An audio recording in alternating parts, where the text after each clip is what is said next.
Are you ready, buddy? Yep. Alright, cool. This is just an excuse to get you on the stream so I could have someone to talk to for like half an hour. Come on, man. Yo, you know what we should actually do co-op streams on? Fucking E3. You want to join me for the Microsoft Bethesda conference? Oh, boy. Now that, Starfield and shit. Shit on fucking freaking Skyrim being released on next gen for the billionth time. All right, we have the Starfield. Hold on. So I guess context, because this will be a video. There's new stuff for patch 6.15, so I figured I would do it because part of it is the battle quests for the Arksodara, and then part of it is dressing up Alpha Node's mom. So I figured, why the fuck not, right? Everyone's favorite MILF. Abso-fucking-lutely, dude. And people, dude, listen, Max. I thought the adventure cards were getting outrageous with people out here doing pictures of freaking Alpha Node's mother, and it's just like, bro. Dude, come on, dude, yeah, they're gonna give Alpha Node's dad something to actually be mad about, like platinum mad. I can't believe it. I'm just sitting here like, yo, that's my boy Alpha Node. I'm not gonna sit here and leer at his mother. Listen, man. The Warrior Light has done much in his journey. I think we need a reward. You know what I mean? I'd like some biscuits. Nope. You know, I like some hot tea. My reward shall be mommy you stole it, taking care of me. Yikes. Okay, anyway. I'm gonna pretend I didn't just hear that. Secret in the box. Is it just literally outside their stuff? Maybe it is, actually. I have no idea. Level philanthropy? Oh god, it is so laggy here. Dude, Charlene is always laggy as shit. Do you want me to stream it, or are you doing your own thing? I'm doing my own thing right now. Yep, that's fair. It's of mothers and of merchants. What the hell? Oh no! I don't have it unlocked? X12... Everyone in Charlene is richer than Amber Heard, though. What the hell? Dude, where the fuck... Am I losing my mind? Did I not... Oh, I don't think I completed whatever quest this is. Go West Craftsman. See, I wish on the thing that they do, they would like actually like show off like, hey, this is the objective that you need to complete. We need you to do this. Like, I don't know what quest line this is a part of. I genuinely have no idea. I don't care if he cheated on you. Don't throw a man the ashes. Yeah, I baited this guy with oh shit, yo, that TikTok is actually fucked up. No, man. she actually incriminated herself too. That was actual criminal shit. That. Yeah, honestly. That is actually incredible. So the context is some lady, I guess her boyfriend, like, what was it, he cheated on her or he broke up with her or something? He cheated on her. Yeah, and so she responded by going in his house. I don't know if it was a break-in, but like going in his house, taking his mother's ashes, which are in an urn, and then dumping it into like a river or something. And the caption in the TikTok is just, he cheated on me, so I'm dumping his mother's ashes in a river. Bro, that is evil. Nah, some people who get shot for that shit, dude. Legitimately. Like, you kinda cheated, but you don't do shit like that. You kinda that's fucked. Because like his mom didn't deserve that. She's literally deceased. That's fucked up, man. Kind of reminds me of when that girl, who I think her boyfriend broke up with her or cheated on her, and she went into his email, and you know how they were giving out the beta codes for StarCraft 2? Oh no! She went into his email, and she had this whole video where she showed, you see this email? I went into your email account and I deleted it. Well, I mean, you could probably re-request Blizzard to give you something, maybe. Bro, that's some evil shit, man. She even printed out the page too. I was like, oh no. Yeah, and then she shred it live in front of him. All right, in a minute here, I'll look up what exactly I'm supposed to be doing, because Lord knows I have no fucking clue what quest line this is a part of. And this is the problem, like, whenever they have new stuff in the patch notes, they never exactly tell you how to unlock it. It's just like, what the fuck is this? God, I fucking hate using this. I just want Gundam Evolution. The faculty. Dude, I want to actually stream Gundam. Oh, this is the one right here. There you go. Okay, so I've done Go West Craftsman. Now, what the hell was that quest? I have no idea. For all I know, it could have been the first thing I did in Charlayan. Wait, when are you resubbing to this game, by the way? We have a lot of stuff to do. I'm not sure. Hilarious. That is true. He does require gainful employment. That sucks. Oh, the console playtest for Gundam Evolution is. Oh shit, yo! I'm gonna do it. I'm gonna do it. Which console? Yes. The answer to that is yes. PS5, PS4, Xbox Series XS, Xbox One. I'll do it on PS5 because my Xbox Series X is already full, if you can believe it. Yeah, like, that's the thing I'm gonna hate about new consoles, is like, you're just gonna have to delete the shit out of games as soon as you get them, like...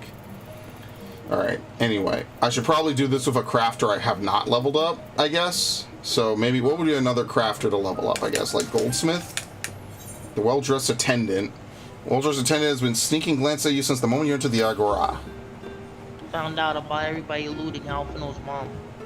Well, we have to get her to rank 6 first, you know that, right? He's like, oh, you know, Alphino's father asked me to find out about you people.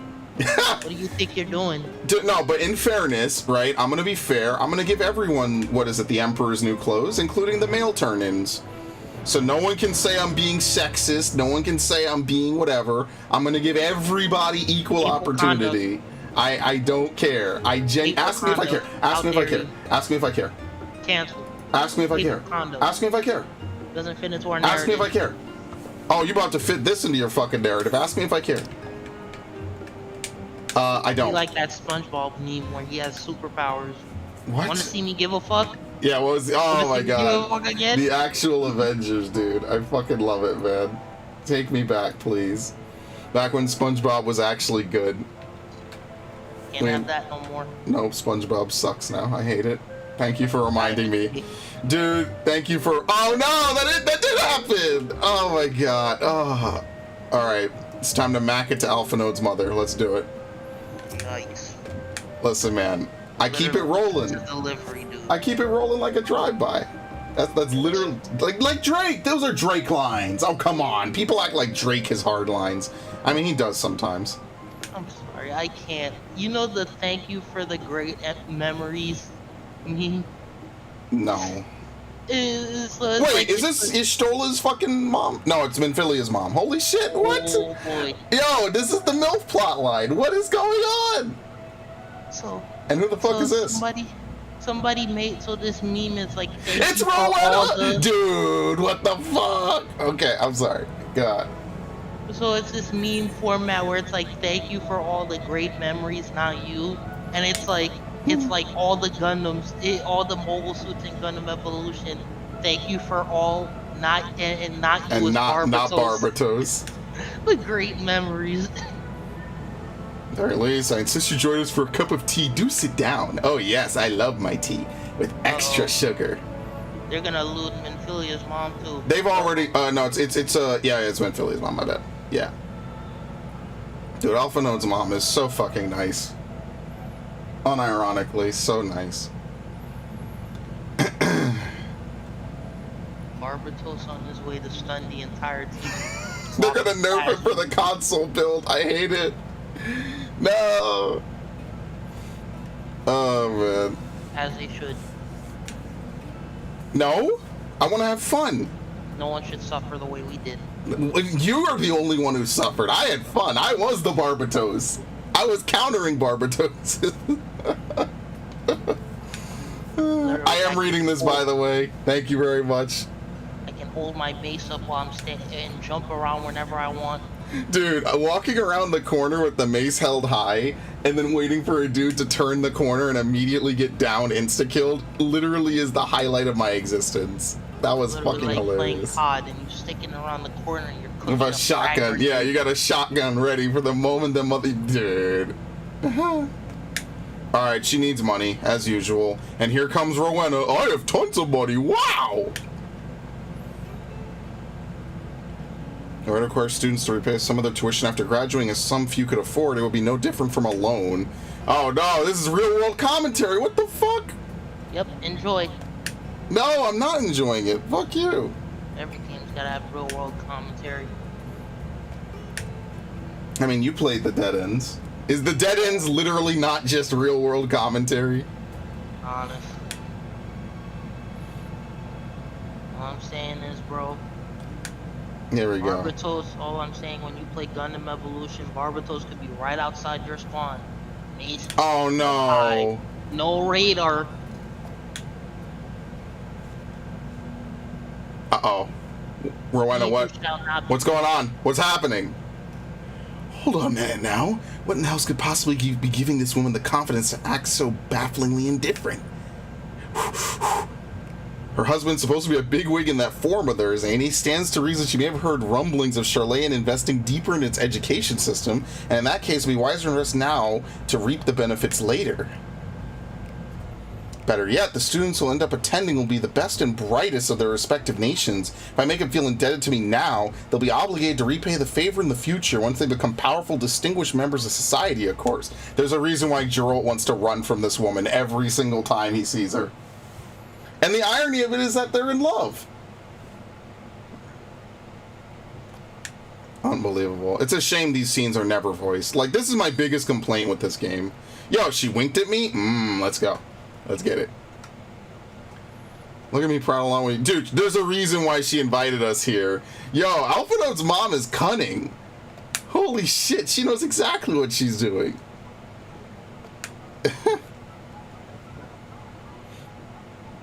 Dude, the House of Splendors, we're all slaves to the House of Splendors. And I'm the sole supplier. And me and every other word, like... It's a slave. What? Cancel. Yeah, I guess I can. Suck my dick. It's the slave one.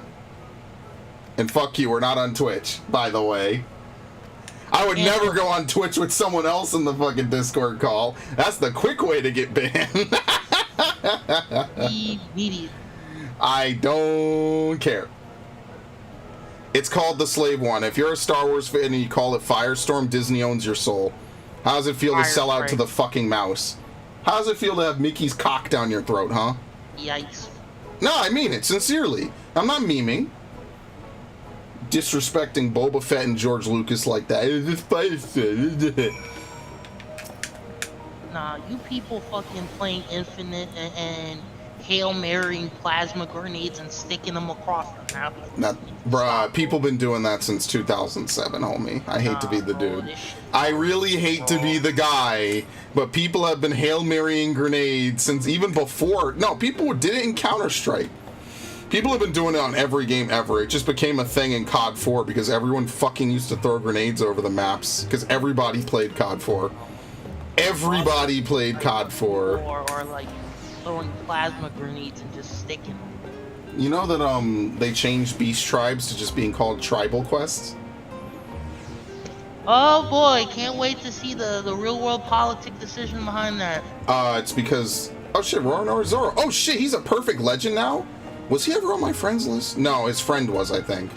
Okay. I know that guy. I played with him before. A long time ago, I think back in Stormblood. The real world politics is that the Arksodara are the new tribe quests, and you never actually face the evil Arksodara. So they're not beast tribes, I guess, because, you know, they're not beastmen. The Arksodara are legit a part of society. As they all kind of are at the end of every one of their quests, to be fair. For years, I've supported my children from afar as a sponsor of the Signs of the Seventh Dawn. Yet even the Signs have disbanded. It has done little to diminish my desire to be of service. That is why I decided it is past time I made my own contributions to the world, to the star that you and my children have sacrificed so much to save. But I am merely one person, my resources limited. Words can ill express how grateful I am for your aid. In time, I hope you will come to see me not only as the mother of Alphino and Alice, but as your partner and friend. As I said before, I'm counting on you. Now, there is, in fact, another reason I invited you here. The Lovier household will be partaking in a homestead program, and I have already accepted a student. She comes from a family of accomplished alchemists hailing from Thavnair. Merlid has already gone to fetch her from the port, so I imagine she'll arrive ere long. Yeah, dude, no worries, guys. I appreciate you guys showing up. It's all good. I started late. I kind of played musical streams, I'm not going to lie to you. Alright, Miss Milladine. Am I supposed to know who this is? Sorry, Miss Jackson. Oh, I give for free. It's a pleasure. Maybe I've seen her. Maybe she's in some other quest. I have no idea. Standing beside me is none other than... It's Master Alphino. Oh, yes, of course. I love being Alphino. Amazing. Burn, yep. Alright, the usual. Wow, it's you? The who's man's? The one, the only? Wow! Honestly, tomorrow I might not even do Arceus. I might do something else. Alright, it's a dream come true for me to finally stand in the magnificent halls of the studio. I could collapse with happiness on this very spot. These dignified walls surrounding me, I feel as though I stand the very annals of history itself. My mind wanders to the countless brilliant minds who make discovery after discovery here.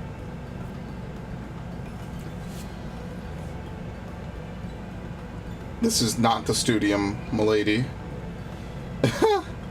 This residence shall be your lodgings for the duration of your stay. Alright, take it easy, Izumaki. Have a good one.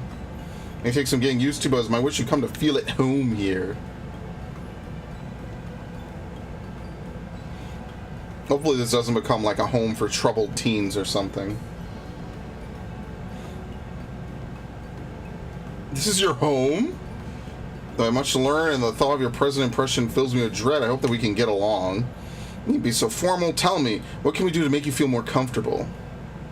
I know, please call me Milla. That's what my folks back home call me, while Milladine is usually reserved for when I'm in trouble.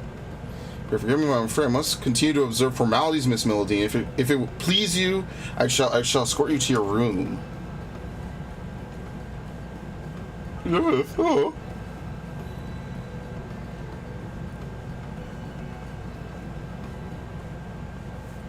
And then we're playing Fallen Order after this. Actually, I'm going to do the Beast Tribe quests as well.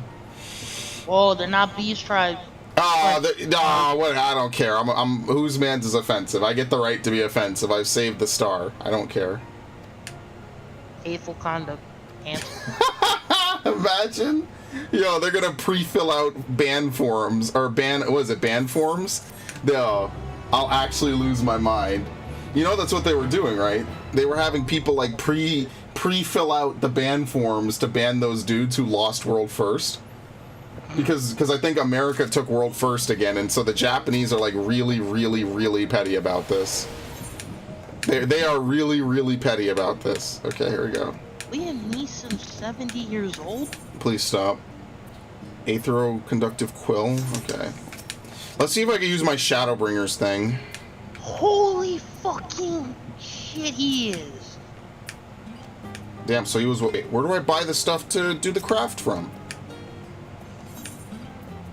Are you serious? Where do you buy the stuff to do the craft from?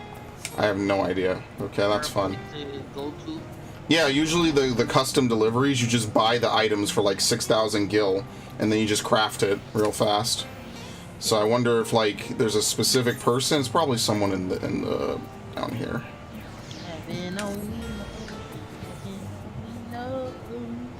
Dude, John Legend is actually underrated. My favorite song by him is actually Greenlight because it was in GTA. I actually liked it. Dude, Ballad of Gay Tony is legitimately one of the better DLCs they've put in a GTA. Only GTA they'll accept. More representation. I love it. This is Job Gear. The fuck is this? Okay, I want nothing to do with Tataru. Full plate armor proprietor. Tool supplier? No. Where the fuck do you buy the shit from? This is why I hate this stuff. Here we go. Aethero-conductive quill component. So I think we have to do 6, right? See, they're really inexpensive. Alright. Now, I haven't really done crafting on this stuff in a long time. So, like, I just usually let... Wait, hold on. What the fuck? I usually just let my macros do all the crafting for me, because I'm kind of like I like crafting, but to be fair, it's something you have to have an acquired taste for, and I'm gonna go on a limb here and say that you don't craft, do you, Max? At all? Amazing. Okay, good to know.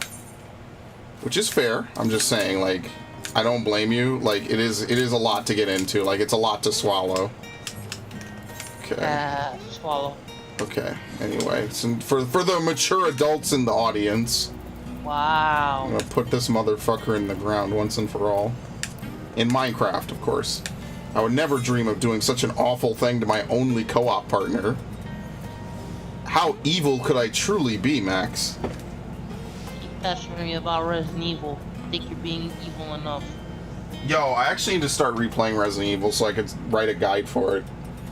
I need to get back on that shit.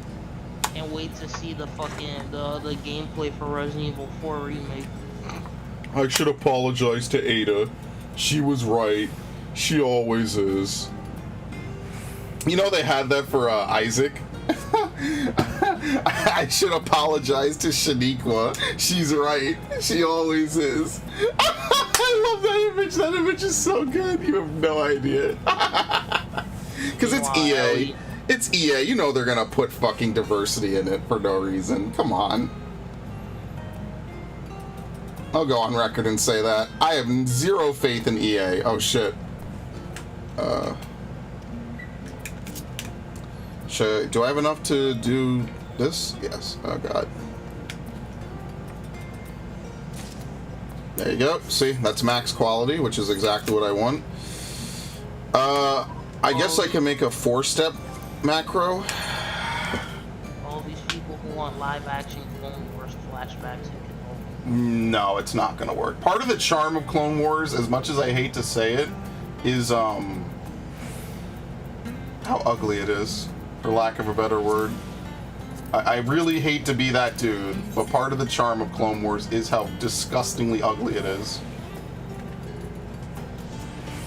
But I mean, think about it. They could get way more scenes and way more shit done that they never could do with live action. So to Clone Wars' credit, like, it can accomplish so much more than what, like, a normal series could.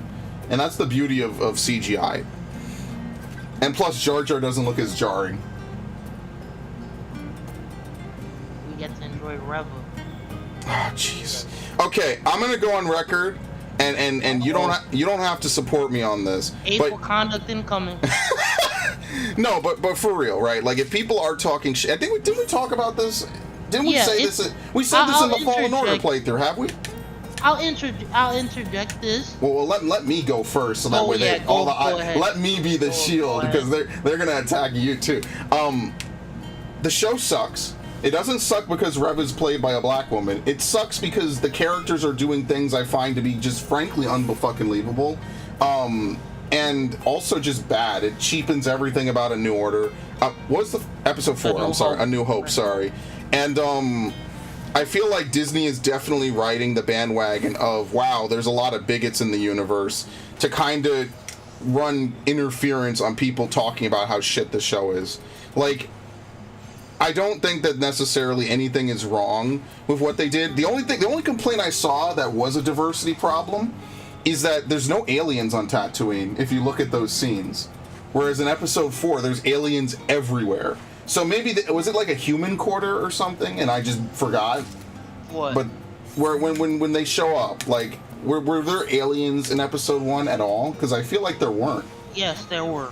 Like, when they're Anakin's friends who when you meet Anakin. No, in Reva. Not Reva, Jesus. Oh. Kenobi, it's her show, basically. Whatever, fuck it.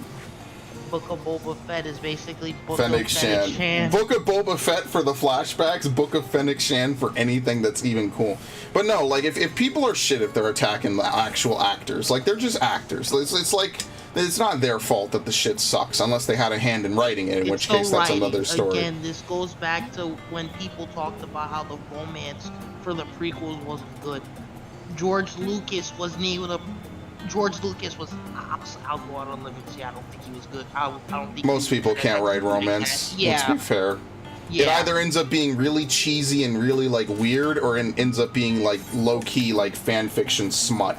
So and when you hear that scene of Anakin telling Padme, I hate sand, it's rough, it's coarse, it's irritating, and it That gets was everywhere. that's like illusion. Like, you know how in high school they used to make you like read super deeply into shit that was written like 200 years ago? Yeah, that's the modern version of that, basically. It's like, oh, see, he doesn't like sand because he comes from a planet where it's from, you know, sand, but he's also talking about the infrastructure of slavery in the galaxy. And I mean, like, it's very ham-fisted. Like, I'm not gonna shit on Lucas too hard, right? Like, the man was just trying to go outside of his hero's journey. But my god, dude, why did the oh god, it's such a shit show. I'm sorry. I'll go out on a limb and say this: the both of us are not saying, yeah, like he said, we don't hate the actress. But man, that show sucks throbbing cock. Her character having knowledge that Anakin is Vader makes no sense. It makes no fucking sense. There were a lot of people that didn't know that. I'm sure also Obi-Wan being surprised that it was Vader. It makes no sense again. Because he knows Anakin what. There's a green text. Sith name. There's a green text in our Discord. It literally just describes like, oh, last time you were the master and I was the apprentice, except for the part where you literally almost couldn't even hold a lightsaber and I beat your ass. Also, I should probably change the title of this stream. But yeah, no, like, it's bad. It's not bad because of anyone in particular. Like, because, I mean, like, I like the Inquisitors, actually. You know, something I didn't even know existed until, like, what? When did we play Fallen Order? Like, a month or two ago we started? Yeah. Yeah, like, I actually like the Inquisitors as, like, an organization. But, like, oh, God, what a disaster Star Wars is, man. They're just shitlords at fucking Lucasfilms. They're just assholes, and they hate the fans. They really do. They genuinely do. Now that Bad Batch Season 2 is coming out in September, should we wait for that before watching Rebels? Probably. If you want to see the end of the Clone Wars, you actually have to watch both seasons of Bad Batch. I mean, yeah, I'll figure it out tonight. We'll figure it out. I mean, well, not tonight because we're gonna play Fallen Order tonight, but you know what I mean. We'll figure it out in a little bit. And Kenobi as a shit show. To me, it's not very interesting since I already know. We already know what the end of the story is. And eventually, apparently, they're making it very hard to believe that Episode 4 happens after this. I'm not gonna lie to you. They really are. It's supposed to be Obi-Wan trying to figure out, okay, how do I be this Jedi Knight that I was during the Clone Wars now that I'm afraid and I've failed everyone. I don't know, man. I get it, but I just think it could have been executed better. Could it? Oh no, I'm full on white scripts. Are you fucking serious? I'm teleporting back to fucking Charlayan. I must repeat it again, for the sake, for our sakes, and you know, just so nobody gets slandered on social media. Oh, someone will. I was watching this stream with these two bigots, these two white bigots. All they did was shit on Moses Ingram and how awful it is to have a black person on Star Wars. That's exactly what the takeaway for someone is gonna be. for certain aspects that are good, that like Star Wars managed to maintain being good at. Again, but man, this is not one of those. You're not gonna be like the fans who sat there and like dragged Jake Lloyd's reputation. Yeah, no, that is extra fucked up. Like, it's one thing to attack an adult, even though I still disagree with it. But an 8-year-old, you got problems, homie. Like even if an 8-year-old talks shit to you, you want to know what you do? You say, "You're 8. I don't have to listen to anything you say," and you walk away. This is a perfectly good excuse, perfectly good reason to throw your life away. What? Hey, motherfucker, watch where you walking, motherfucker. Squeeze it. Can't have that now. Oh man, yes you can. Oh no, they would hate that show now. That's the worst part. That show is genuinely hilarious, and it's offensive to black people. It's made by black people. Ah, I hate it. I hate the universe we live in. I hate it. The two of us right here are just like. I love that show. That show is hilarious. Dude, where the fuck is the white scripts vendor? Seriously, like actually, this is why I hate Charlotte. Like, dude, where is the scripts vendor? Where are they? What is going on? You know why? Because they're down here, I think. Okay, I'm going to go to another place and turn in my white scripts, because this is pissing me off. This is really frustrating, unfortunately. Dude, but no, I hate it. Meanwhile, I love Fallen Order. Like, you could ask this dude. I've been itching. Fallen Order is a good. I've been itching to play more Fallen Order. Reaction has been the same as. I was like, oh, it'll be boring. It'll be bland. It'll be whatever, man. Who cares? You want to know what I would play with you if we actually had the time and like could routinely play it? I would play Witcher with you, but sadly, I feel like in the best instance of me actually making progress in it, it's a long game. I should just bulldoze it myself. That is not a. Especially if you're playing the DLC too. Yeah, like that's not any disrespect. I would have this dude sit through every playthrough I make, but I have to, just play it chill. You know what I mean? Like. And unfortunately, it would kind of suck that you have to buy Halo Infinite again. Yeah, and that's not happening. Sorry, Halo Infinite is not that good of a game. I hate to be that dude. Let's see. Temporary effect is halved. Okay. What should I even buy now? Souls of the Crafter. I don't even know what I should buy. I like literally. On high. There we go. Afterglow. I never bought this until today. Hey, yo, squeeze it.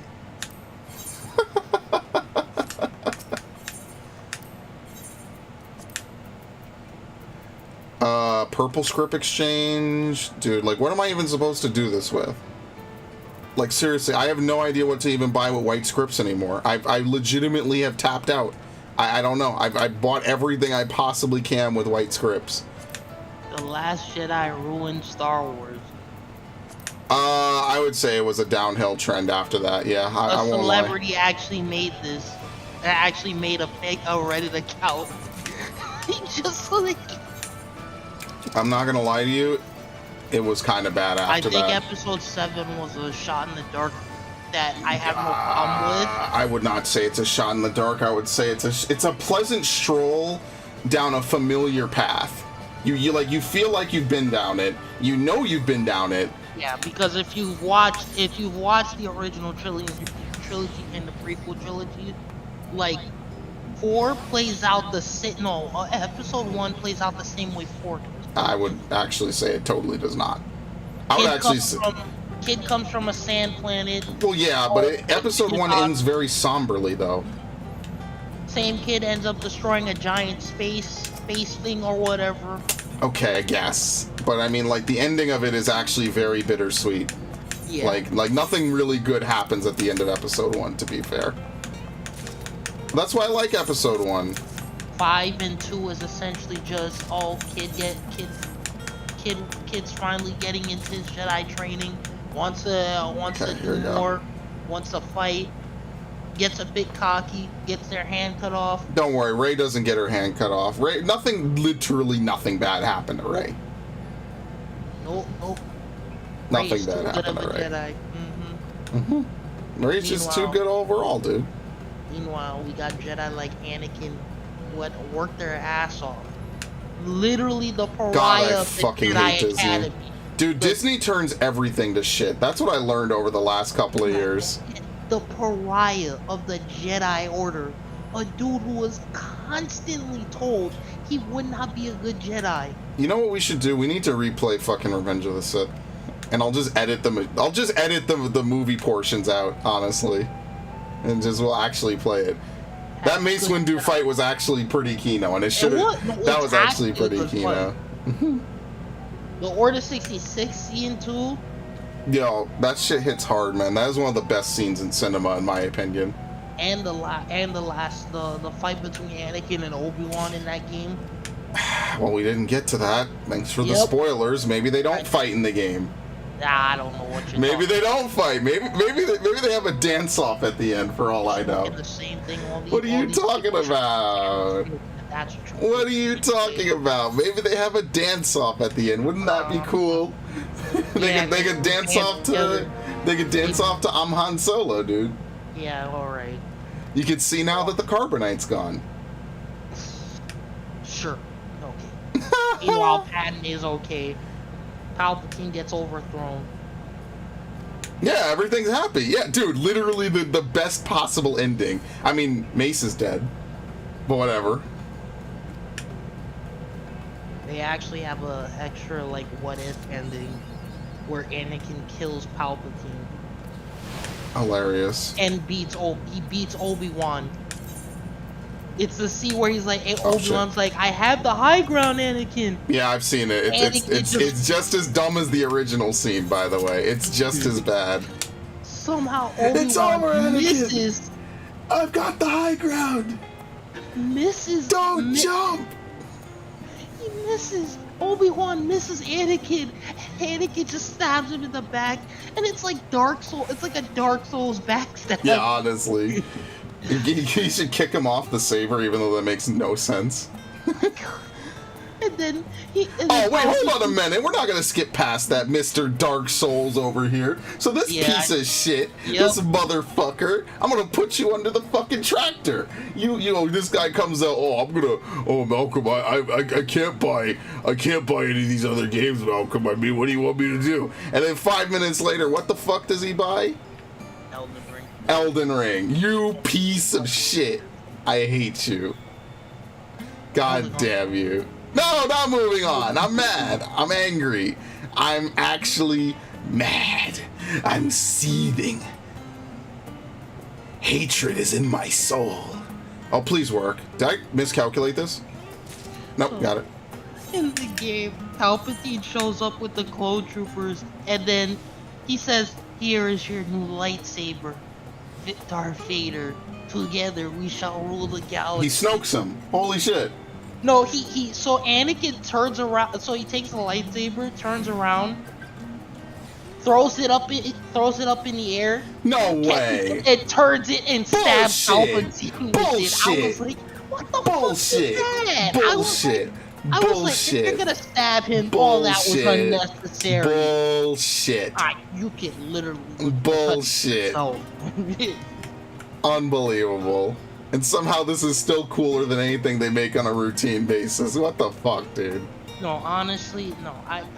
I think we honestly need more like Star Wars games where it's just you're playing as a trooper, like where it's just like like you ever see like the Arma 3 or the Squad mods, Star Wars mods? I mean, we have games like that. It's called Battlefront. No, not good enough. Sorry. What? Battlefront is not good enough? I'm talking about EA's Battlefront. Oh, I'm talking about the classic Battlefront, which you could totally still buy. It just no one's online. Oh God, why did EA? How did EA fuck that? I mean, it's EA. They're gonna fuck up the Dead Space remake because who's making it again? It's not Visceral. It's probably like the fucking racing game studios. Oh, I can't wait, Max. Can you believe it, dude? Yo, you wanna know what I should play? Fucking Need for Speed Payback. Motive Studios. Yeah, aren't those the dudes that made Need for... I heard Need for Speed Payback is like a massive shitpost. That also has microtransactions, because EA and Activision are just unable to release games that do not have microtransactions at the moment, and it is actually dreadful for video gaming as a whole. Like, actually. Okay. Yeah, they did Star Wars Squadron, Star Wars Battlefront 2. Yeah, the knockoff, or the spin-off, I should say. There you go. The customer is always right. I want to see it. I actually want to see what the Dead Space remake will look with the Frostbite and game engine. It's gonna look amazing, and it's gonna play like shit. Alright, after everything I've heard of your grand adventures of Alpha No Analysis, never mind wildest dreams, I believe we might find ourselves working together. I've worked with this entire family now. I'm basically part of the family at this point. Oh, that's it? Alright, see you next week. Don't worry. And no loading time. The nude mod for them is coming, don't worry. Please stop. Leave what? the woman alone. What? I will leave her alone. I'll leave her alone with... There was no good way to end that sentence. Anyway, now I just go here, and then we could do the other stuff. Listen, they're the ones that put the Emperor's New Clothing in this game, okay? They, like, why else would they put that in, okay? For real. They put it in there so you could dress up the women scantily. And the men. I'm an equal opportunist. I'll dress up the men scantily. So then no one can complain. Okay? How about that? You can't say I'm being a bigot and I'm picking and choosing only the women. I will fairly choose... Oh, come on. I will fairly choose... Fix her, bigot. I can fix Yeah, that's what a lot of men are saying about Amber Heard right now. I can fix her. You can shit on my bed anytime, honey. Not like McKee from Halo. Alright, ladies and gentlemen? Oh, God. Oh. You're fucking killing me. I hate you. Oh. I hate it. Master Cheeks. It must be reminded. Must all be reminded. Paramount Plus had everyone suffer through something like that. Mind you, you didn't have to watch it. But knowing the fact that it exists in the first place. Yeah, honestly, the memes of Master Chief having sex was like literally was fucking amazing, man. Any of you who are defending that show, saying, "Oh, you guys just don't." Nah, you cracked. Nah, you cracked. They make it easier for TV, and it's just like. Yeah, so adding gratuitous sex makes it easier for TV. Gotcha. What a great standing. 7 foot tall biological human super soldier with a reduced sex drive. He does not think about things like that. All they had to have was a show where he shoots aliens. Did none of these fuckers play any campaigns on easy mode? Could they have watched playthroughs on the internet? No, that's so hard. Oh my god, what a nightmare. People to play the game. Oh my god. It'd be like Disney could have read up on some of the EU material. Yes, they could have. I agree. They're a billion-dollar company. They have the time to review official everything, dude. Fuck off. I hated that people said that. You know how many fucking Star Wars sympathizers I talk to? They're like, don't worry guys, Disney will make it good. They have all the money in the world. Yeah, you fucking idiots. Where are they now? Nowhere. You're all fucking idiots. You all bought into the hype because Disney told you, Daddy Disney told you to hop on his lap, so you did because you're a good little bitch, and then you fucking accepted it. You opened your mouth wide and you got a big surprise. Like, come on, it's just that simple. I don't care. It's bad. It's trash. Oh, it'll all make sense in episode 3. I'm like, dude, it can only make sense if the plot lines are good. If the plot lines are bad now, they're not going to magically get better later. Like, come on. Like, this is your first time reading anything of substance ever. Give me a fucking break, dude. Meanwhile, Plasma Pistol can actually kill. Yeah, and they make the Halo show, like, super gory and stuff. Like, dude, that's not what Halo is. Halo's never been super gory. Like, that's, like, what are you doing? Player moment. Yeah, honestly, it's just a terrible fucking show. And like the fact that they greenlit it for season 2 means that they were gonna greenlight 2 seasons no matter how well it did, because the whole point was that it was dependent on people subbing to Disney or what is it called, Paramount Plus. It's trash. It's a bad show.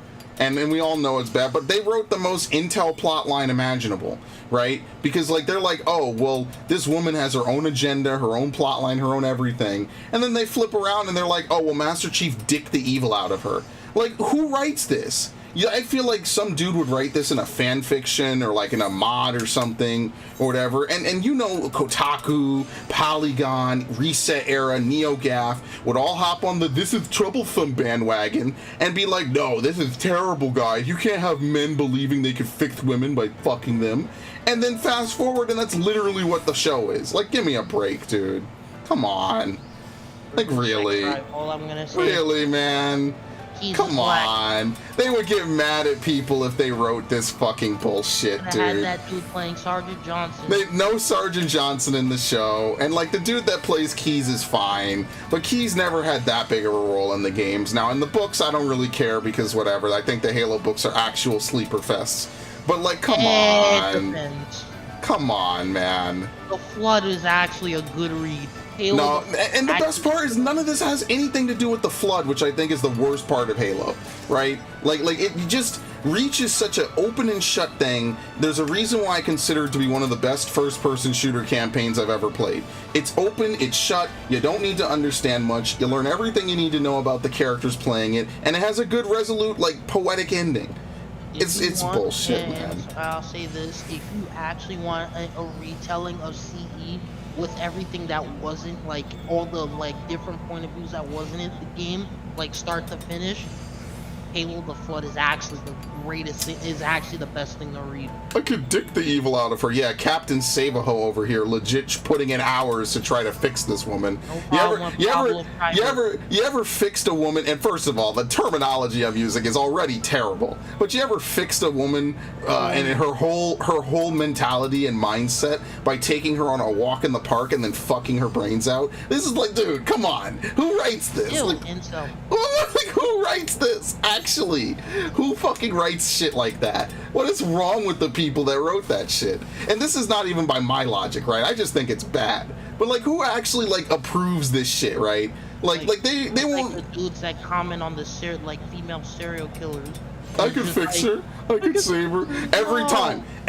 I know it's a meme now, but every time it'll be like she beheaded her 3 children before lighting their bodies on fire and then getting into a gunfight with police. And she'll look. That's a woman you can fix. She'll look slightly decent in her mugshot photo, and they'll be like, I can fix her. That's a woman you can fix. That's a woman you can fix. And in fairness, it does go the other way. With unfortunately, that poor Alabama sheriff who tried to break out that one dude. That was kind of sad. I felt bad for her mom. I think it was like, I don't know why she would do this, and I guess I'll never know. Yeah, that was a little heartbreaking. I want to say that she was probably manipulated by the dude. But who knows? We will never know. He'll never fess up. He actually loved her, but he'll never fess up, and she's dead. So I mean, like, at the end of the day, we will just never know at all. And that's honestly a tragedy, but that's real life. I mean, it's unfortunate, but wow, McKee ends up getting the Spartan dicking. What happened? UNSC fucks it up. McKee realizes. Dude, it's like she was brainwashed. Dude, I thought dicknotizing only existed in hentai and manhwas, and over here, that's like an actual plot line in an American show. Like, fuck off. Dude, it's realizes what she did was wrong, and you can hear the prophet saying, no, I'm sorry. I'm sorry, no. I didn't mean to. Yeah, okay, dude. Anyone else wrote that didn't work for Hollywood, they would have been like, wow, look at this awful plot in this terrible misogynist game. But a Paramount Plus does it. It's cool. It's great. It got me into Halo, guys. Yeah, it's such performative outrage bullshit. These people are fucking just Especially when you saw the assault rifle get dropped on the ground, you can tell like these dudes. Oh my god. Yeah. Okay. These dudes just need to Minecraft themselves. I'm sorry. Like, actually, just jump off of something really tall in Minecraft and just end yourself, please. Anyway. DMR is a full auto gun. Where's threads? I'm gonna have to go to Yellow Mod. Unbelievable. And they thought that was good. Multiple people had to sign off on that. It wasn't like one, like a fucking love project or something. It's ridiculous. Anyone who's watched the Forward Onto Dawn movie can literally tell that the armor in a YouTube movie was better. That's on YouTube was better than a Paramount, better than a, what was it? How much was the show again? 10 million, I think, maybe 10 million, maybe. Fucking terrible. All right, time to do some beast tribes. Wow, I thought this was normal for Thavnir. Random hippos. 200 million. Per episode or total? Please say total. Total. Okay, thank God, Jesus. But it reportedly cost 10 million per episode. So I'd say it was 9 episodes, right? Reach City Reach was my favorite part, by the way. Oh God. You know it's a good one too. Man. I was just like, you can't do this. I'm sorry. Yeah, you can. Oh, yes, you can. Reach City. Reach City was my favorite part of that whole show. I was like, wait a minute. Dude, you could have just called it New Alexandria. Like, what the fuck? It was literally handed to them. Taking away my immersion. Trash. Just complete trash. I can't relate to Master Chief because he's over here having sex. Like, literally not even the same character. Helmet constantly off 24/7, even in situations where it doesn't make any sense. Let me go for the record here. I have no problem with Pablo Schreiber. I've never seen any of his other projects. Dude seems like a good actor, honestly. I think he is a good actor. And even him simping for the actor. show, even him simping for the show, I don't think is that big of a deal because he has financial reason for the show to do well. I mean, let's be fair now. Like, it's not like this came out of nowhere. We'll wait like, to see when his contract's up if he's. No, he's not gonna shit on it. No. That'll be like if Mark Hamill shit on Star Wars. Like, Mark Hamill gave enough clues throughout Episode 8 to be like, yeah, something's wrong, guys. But all the Star Wars fanboys were too busy glurbing and globbling all over Mickey's cock to realize, wow, this is a massive red flag. They like him until they have something negative to say. It's like white women and talking to minorities, basically. You seem like you seem like a cool dude. I'll need to see all But your that show projects, is ass. but I'm you need to sorry. keep your fucking helmet on. Unbelievable. Only time he's really gonna keep that helmet on is because that shit. No. I'm sorry. Are they pulling something? There we go. Look at this. This is like some Prince of Egypt shit. Dude, I haven't watched that movie in like 20 years, by the way. Reach. Planet Reach. Like insane. That's like watching Star Wars and then just says Coruscant City. Tatooine City.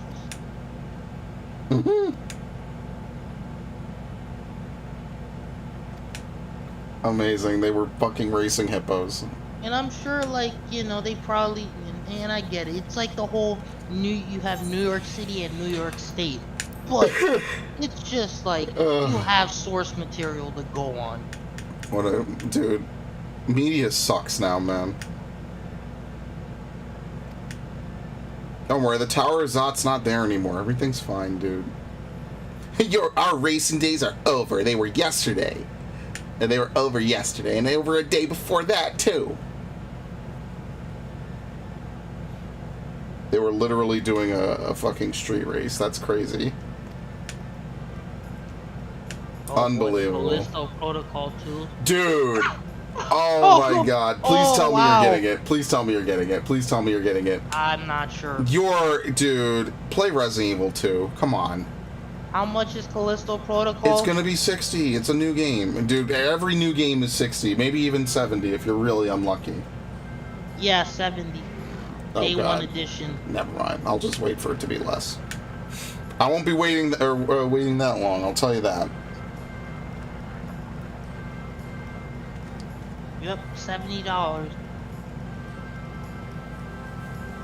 Bro, if new games cost 70, they're about to save me a lot of money.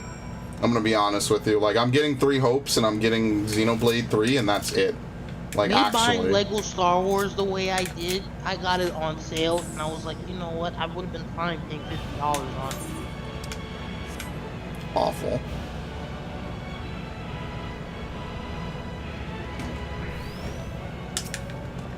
Okay. Imagine the people who pay $70 thinking, oh, it's Horizon. I played the first game and I enjoyed it. Dude, the first game was fresher, but the second game had more stuff, admittedly. So, like, the second game had some good stuff in it. Okay. What a terrible time we're having, honestly. I like the gameplay for Sonic Frontiers. I do. Dude, I think people are hitting Sonic way too fucking hard. Like, people are actually laying the fuck into it. Open world Sonic, I think that's where the potential is, honestly. Like people are hitting Sonic way hard, and then they're gonna go out and buy Pokemon, like the good little sheeple that they are. What are the people saying about Sonic? What? It's empty, it's whatever, it's bland, but every single one of these motherfuckers, yeah, every one of these motherfuckers went out and bought Arceus. Here's my thing. When you play a Sonic game, it's like, it's kind of linear sometimes. Like, depending on which Sonic game you played, like Sonic Unleashed or like... Oh god, I didn't play that one. You know I was supposed to do a Sonic Marathon, right?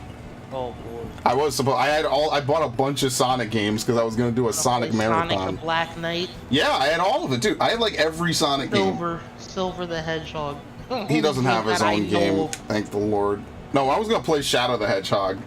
What's wrong with Silver? He doesn't have his own game. And Silver is so phoned in, dude. Sonic 06 is just a fucking mess, dude. I think Sonic Frontiers has potential because like I like the open world aspect. It's like you have this open world area now, and it's like you can just be Sonic. That's the whole point. Sonic goes fast, goes wherever he wants. It's like fun. Now, do I think it'll be a great game? Maybe, but I think It's people are hard to hammering it tell way too hard. nowadays. It's hard Yeah. to tell nowadays. Well, no, I think people are really hammering it way too fucking hard. Like, I'll be honest with you. Oh, great. Is this going to be our mount? Really? This thing? I mean, not to shit on you, but you're the one who says that, but then you're the one who shits on the KOTOR remake. Yeah, because look who was writing for it. What does that tell you about the direction of the game that they're making? That tells me everything I need to know in 5 words. And fired. Sam Maggs is writing it. Done. Fired, by the way. I don't care. It tells me everything I need to know about their direction.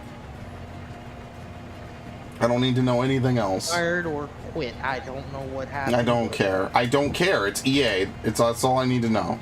Is it EA? I don't remember. It is EA, I think. And if not, it tells me everything I need to know anyway. Just let me pin this one on EA. That's all I care about. I love pissing on Electronic Arts. They're like the best company to piss on. Some people will say Ubisoft. I say EA because EA is just evil. So I don't really care too much. The question of will the KOTOR remake be fucking canon? It's no. And if you take it as canon, if you take it as canon, I've got bad news for you, Chief. Aspyr. Yeah, Aspyr is the company. Look at this. Look at that. Look, dude, what did I just see? This is totally the mount, by the way. Just in case you were wondering if we were gonna ride something cool or relevant to the Arksodara. Yeah, we're gonna ride a fucking hippodron cart. Aspyr is the Yeah, this is another mount to throw in the back. They're the ones publishing the game. God. I mean, they own the KOTOR IP now. Oh, great. We should all be so happy and blessed. Oh, man. Oh, you just have no idea how exciting that is. Wow. Yeah, they're the ones responsible for the Force Unleashed being on Switch. Oh, God. It's so... I can't wait to consume. Wow. I'm not buying that on Switch. It shouldn't have been the Wii port. Of all the things you could have put on the Switch, had to be the Wii port.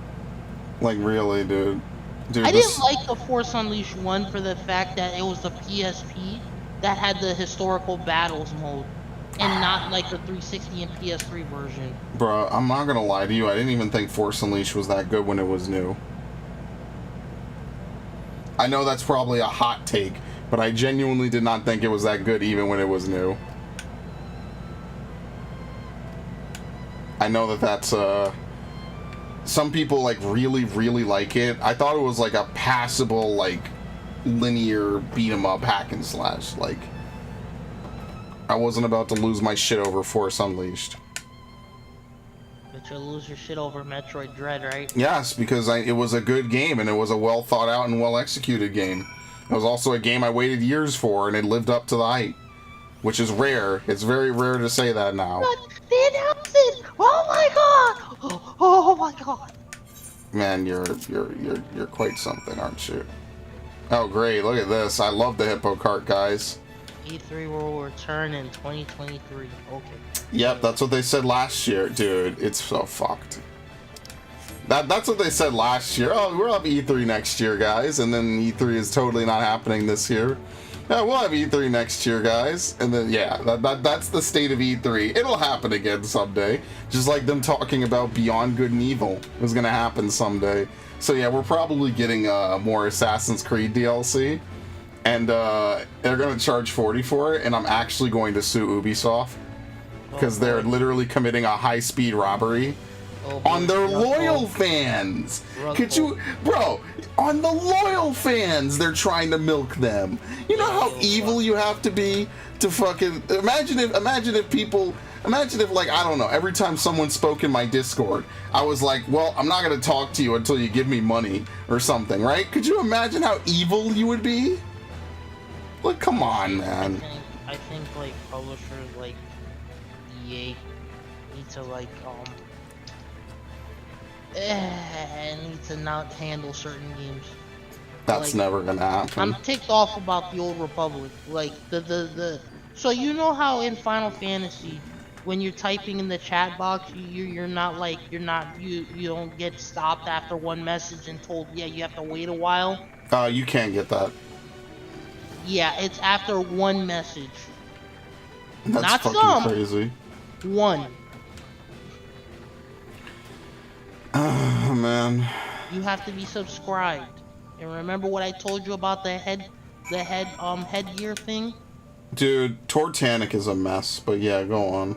Again, There's a reason I love I that don't game, play that but it's game. just like I can't. You guys cannot do this.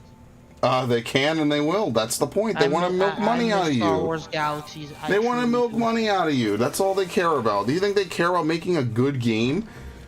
Most of these companies wouldn't know a good game if they were handed one and said, hey, here's all the work. Just publish it.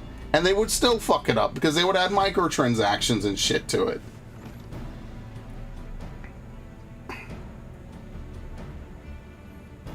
Okay. The whole build and trust thing. Oh, yeah, dude. Yeah, good luck going home to Vandus Body. That place is literally a ghost town now. Yep. It's basically Neo Holminster Switch. I swear that cutscene where you're trying to save the woman who like fell in the water with her infant. I was like, I can't. This expansion's too much suffering. Yeah, I can't honestly, take this. the depression was actually on full blast. I can't take this back to back like this right now. I'm not in the proper headspace. When Homie was running with the baby and trying not to give in to his fucking despair, that shit was legit depressing. I was like, you know, Final Fantasy 16 is gonna be the most depressing game of the series, right? Oh, it's gonna hurt. Oh, it's gonna leave a mark. It's gonna be great. Now, do I want it to end like 15 did? Shittily, no. Have it end well. Then 15 was like, hey, we'll have 8 DLCs to explain the plot more. Like, no, maybe it should just be in the game. DLC is like not canon. Is like so a non-canon ending. So what the fuck, man? Actually, what the fuck, dude? What a waste of time 15 was. I got my platinum, I never look back. Fuck off. Suck my dick. Terrible. This company would suck. Final Fantasy just sucks without Yoshi P. Fallen Order's at 12, right? 12? We're doing Fallen Order at 12? Whenever your household is calm. Let me finish this. If you're calm, if you're good, as soon as I'm done with this, I'll end the stream. It's no biggie. Placing no Meggy Duda, but once we get the basics up and running, we'll start to feel like home in no time. We need a cart shed for starters and a place to store packages and whatnot.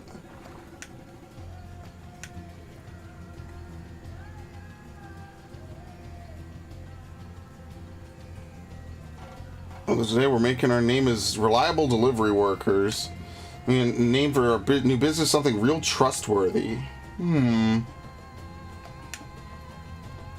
Hippo Riders it is. Amazing. Oh, instead of hungry hippos, it's hasty hippos. Keeping up with the Garleans. No, you know what? They have that in the game. It's keeping up with the Eliapos. Because Chloe Eliapo, you probably never did that shit.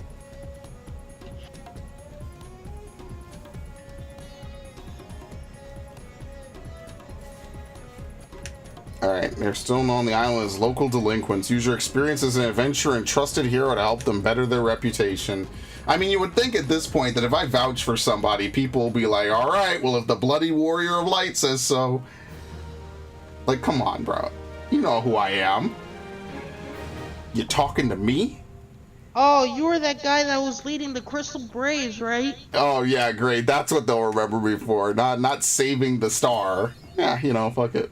Oh, you're the one who was against that plan of all of us going to the moon, right? Yeah. And you should be damn thankful for it, too. Especially since all the other shards would have suffered as a result of... Well, they don't know. Remember, knowledge of other shards is not well known. That's not common knowledge. In fairness. We may have to do Fallen Order because everybody else wants to watch The Boys. No, no. Okay, So- we'll body it then. It's fine. It's fine. It ain't that big of a deal. Or we could do it after. Okay. It depends how much we watch of the fucking boys. But good lord, but whatever. I mean, it's just the first episode, I think. Robin, I love you. I was so tight when that dude was smacked up. Yo, you know I finally clipped him in the meeting with Fishman when he's like, "Peace out, bitch." I finally clipped that shit. I need to put it on the soundboard. I'm gonna do it. I'm gonna do it soon. I promise. I've just been lazy, man. I've been lazy. And then I've raided all day today. So we'll do Fallen Order after. Yeah, and if it's super late, then we'll just hold it off. Yeah. It's not a big deal. What day is it today? It's only Tuesday. Okay. Can't wait. Can't wait to see how the season goes. Oh, it is. Badly. Oh, 3 episodes are out right now. Oh, okay. So that's only what? 3 hours. All right. So we'll do it. Yeah, we're fucked. Yeah, we're fucked. Yeah, we're fucked. It's like that movie with Leonardo DiCaprio on Netflix. You just see that asteroid and you're like, huh, yeah, we're fucked. Oh, you mean Don't Look Up? Dude, Oh. Don't Look Up is made by the same guy who made The Big Short. I don't literally that man writes depression. I don't know how else to describe it, dude. I hate it. I fucking hate it, man. Also, we're all on a list, by the way, because New York just is Hateful conduct. yeah, hateful conduct is now reportable by social media companies, so we're all on a list. So yeah, so if you live in New York, we're all going to be on lists soon. Don't worry. Thank you, Governor Hochul. Yep, you're going to. Yep, you're fucked. That's hateful conduct, dude. Illegal opinions is coming soon to New York. You literally, it's literally a constitutional violation, and they don't care. What? Oh, the right to abortion's not a constitutional right. Yeah, but just destroy my fucking bullshit. Yeah, the First Amendment, it's a joke. We can just do whatever we want to it. We respect people's freedom of speech, except for the part where it disagrees with our thoughts. Then we hate it. My father and I got into a conversation about the First Amendment, and it's just like, yeah, you have the right. Yeah, they tell you have the right to speak freely, but really what they mean is you have the privilege, and they can take that away at any given moment. That's literally what they are trying to do. That's what they're trying to do. Second Amendment too. It's not even a fucking joke, dude. Go to a college. His first choice for a college now because of who he is, not because of his fucking qualifications, man. We live in clown world, dude. I want to go back. Can we go back to 2015, please? Cancel culture was a mistake. Dude, I was playing this game in 2015. It was fun back then. I just did random shit on it like the whole time, and I healed. What? Kids in drag queen bars? Oh my god. Cancel culture? Come on, man. Time to play Heaven's Ward. Y'all fucking wacky. Yeah, honestly, like I'm waking up like, what's happening? All of us just getting on Final It's just the Fantasy PlayStation. Yeah, on the PS4. Oh god. Oh, what's happening? Oh no. Oh my god, COVID. Monkeypox. Monkeypox. See, the easiest way. Biden's not president. What? Biden is president? He's vice president. What are you talking about? What are you talking about, man? Let me enjoy it, damn it. I want to go back, man. Things were just better.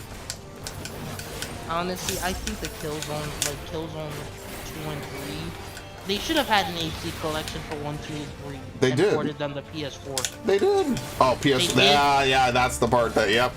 Yep, that's the part where you lost it. I know Killzone 1 had an HD collection, had an HD remaster. Yeah, but it's PS3 only because fuck you. They didn't put backwards compatibility for the PS3 on the PS5. This Shadowfall was not a fun game. Okay, so our lineup for playing games is we're gonna finish Fallen Order, we're gonna do Halo Infinite, then we're gonna do Arkham Knight. Then what was the fourth game I wanted to do? This is like all year, by the way, we're planning out almost right now, but whatever. It's a shame, man. I wish we could do co-op more. I don't like what they're doing for Halo Infinite co-op. I just... Yeah, I don't like what they're doing for Halo Infinite. You gotta stop right there. Okay, there you go. Everything's leveled up. Oh, co-op? Yeah, we're putting that, in July. Yeah, taking their sweet fucking time with it. Alright, that's it for the Beast Tribe quests. I mean, are they watching now? Can you ask them?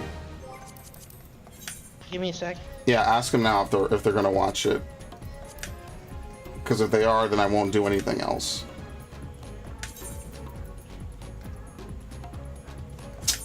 Okay, whatever, I'll do a couple runs of this so that way my title isn't misleading. What is this dance music? You're supposed to have shitposting music for the Beast Tribes. I guess this is kind of shitposty. Whatever.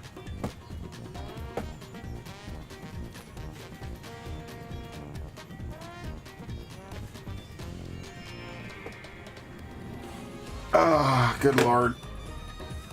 I'll get around to updating all the different alerts that I have on my channel. I'll get around to doing that. Stop calling it Beast Tribes. Hateful conduct. I don't care. That's why I didn't stream this on Twitch. Fuck you. Yeah, Hassan would have come after you. Yeah, everyone would have come after me, dude. Oh, who's this new bigot on Twitch? Chase him off. He only has like 2 viewers. I have 1 viewer now. Shit, he only has 1 viewer. Fuck him. Wow. We hate him. We really hate him. He's an every phobe. Fuck this guy. This is gonna be the worst stream I've ever done, by the way. This is gonna be the legit most offensive stream I've ever done in my life. And I have you to thank for it. At least I have you to like thank Angry for it. Joe when he tried to review Halo. No, I'm gonna end up banned. How about that? I'll end up like Leafy. I'll shoot for Angry Joe. Like I'll try to go for that, and then I'll end up banned. Oh no, Ethan's gonna come after you. Everyone's gonna come after me. Yeah. How many videos does he have on YouTube? 12,000. Come on, you couldn't make it big by video 500, so you kept going for video 1,000, and then you went on another 13 times that. Bro, it's time to do something else. Yeah, I could feel it. Imagine making videos because you have fun making content. Honestly. Nope, not allowed anymore. Not allowed. YouTube is not about having fun anymore and showcasing things you like. It's about monetization. You talk about me putting you in the hot seat. Look at I'll what put you myself say in the hot seat. I don't give a shit, dude. Seriously though, like seriously. Oh, you make videos because it's fun? Yeah. Well, you know what? How many videos do I have? Let's see. 13,090.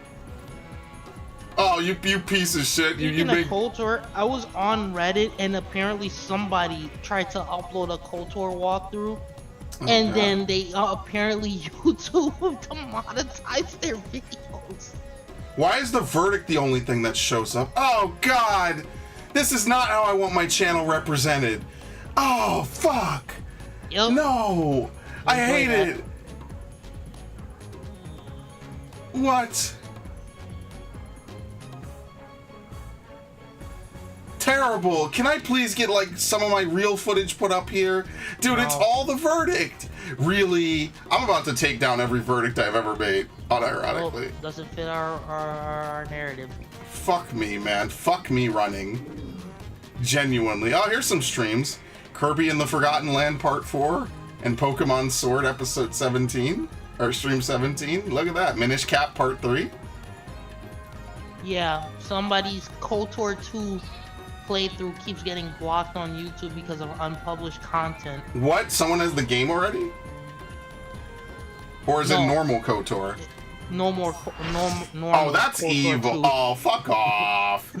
Never mind. I guess we're never playing it. Amazing.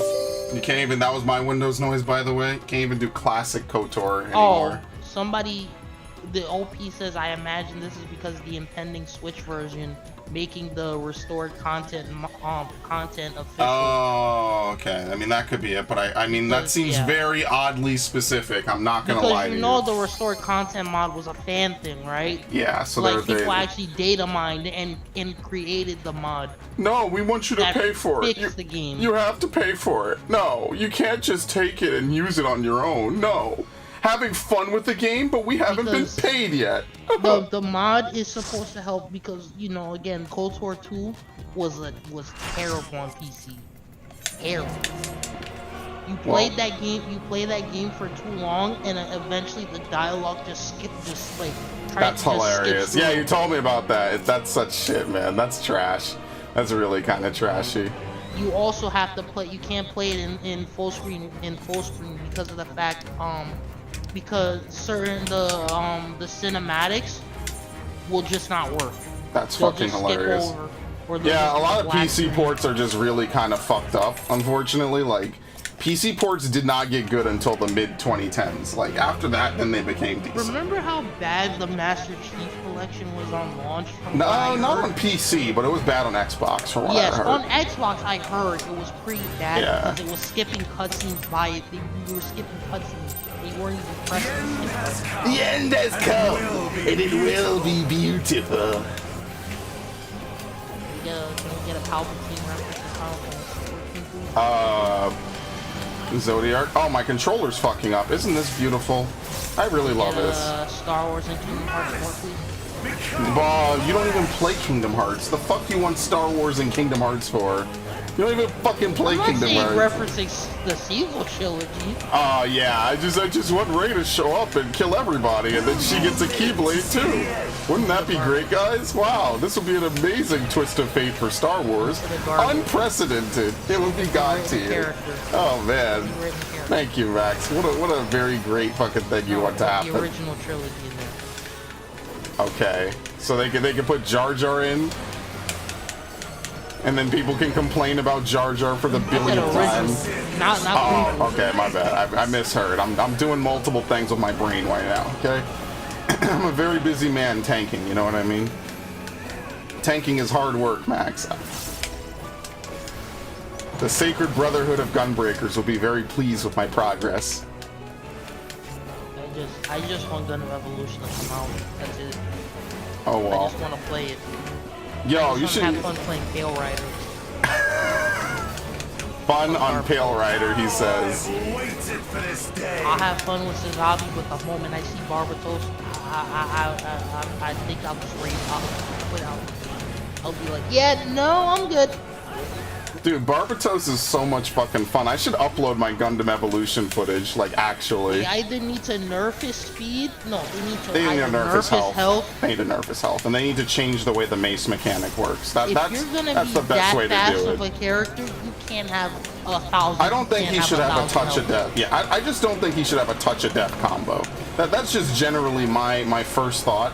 Is like a character like that should not have a touch of death. I think the problem with him having a touch of death is I just think he should have a smaller health for the offset. Because the problem is he has this touch of death, and it's just like, oh, 1,000 HP. I'm gonna hit him before he decides to kill my teammate. Oh, I only whittled him down to 300. Again, Barbatos can take some hits. Meanwhile, Sazabi, with its shield, completely, like, literally gets turned into paste when Barbatos is in play. I don't know, man. You don't like it, dude? I don't know what to tell you. It's pretty lit. And I mean, sure, like, if the enemy team's gonna have a Barbatos, you can have a Barbatos on your team and then have an Exio. But that's not a healthy meta, and it's not the kind of game you'd want to have that sort of stuff enforced in. Yeah, because the thing, yeah, I don't like enforced metas. I don't. I do. I think you have to enforce a meta to some degree on most games, because otherwise it becomes too much of a clusterfuck. Yeah, but so then you need to have one. You can't play this character even though you've been contributing much. Well, I mean, yeah, that's the difficulty you have to walk, right? Is that you either have to balance everyone together or you balance roles against each other. Like, there's no good answer to that. It just literally is up to whatever game you're playing. Was it Overwatch 2? It just became all people not playing Widowmaker sometimes. People just dude, my favorite meta of Overwatch is the one that had no DPS in it. Like, yeah, people took a long time to die, but it was more fun because I felt like, you know, you actually got gameplay. Also because I was the designated Brigitte. So, I mean... Is it now? It's just one tank. Yeah. Isn't that great? Not two tanks. One tank. Yeah, now it's, yeah, we'll take away a tank, guys. That'll make it better, obviously. Yeah, if I'm playing a tank and I see an enemy Reaper, yeah, I'm gonna need another tank to go help the team.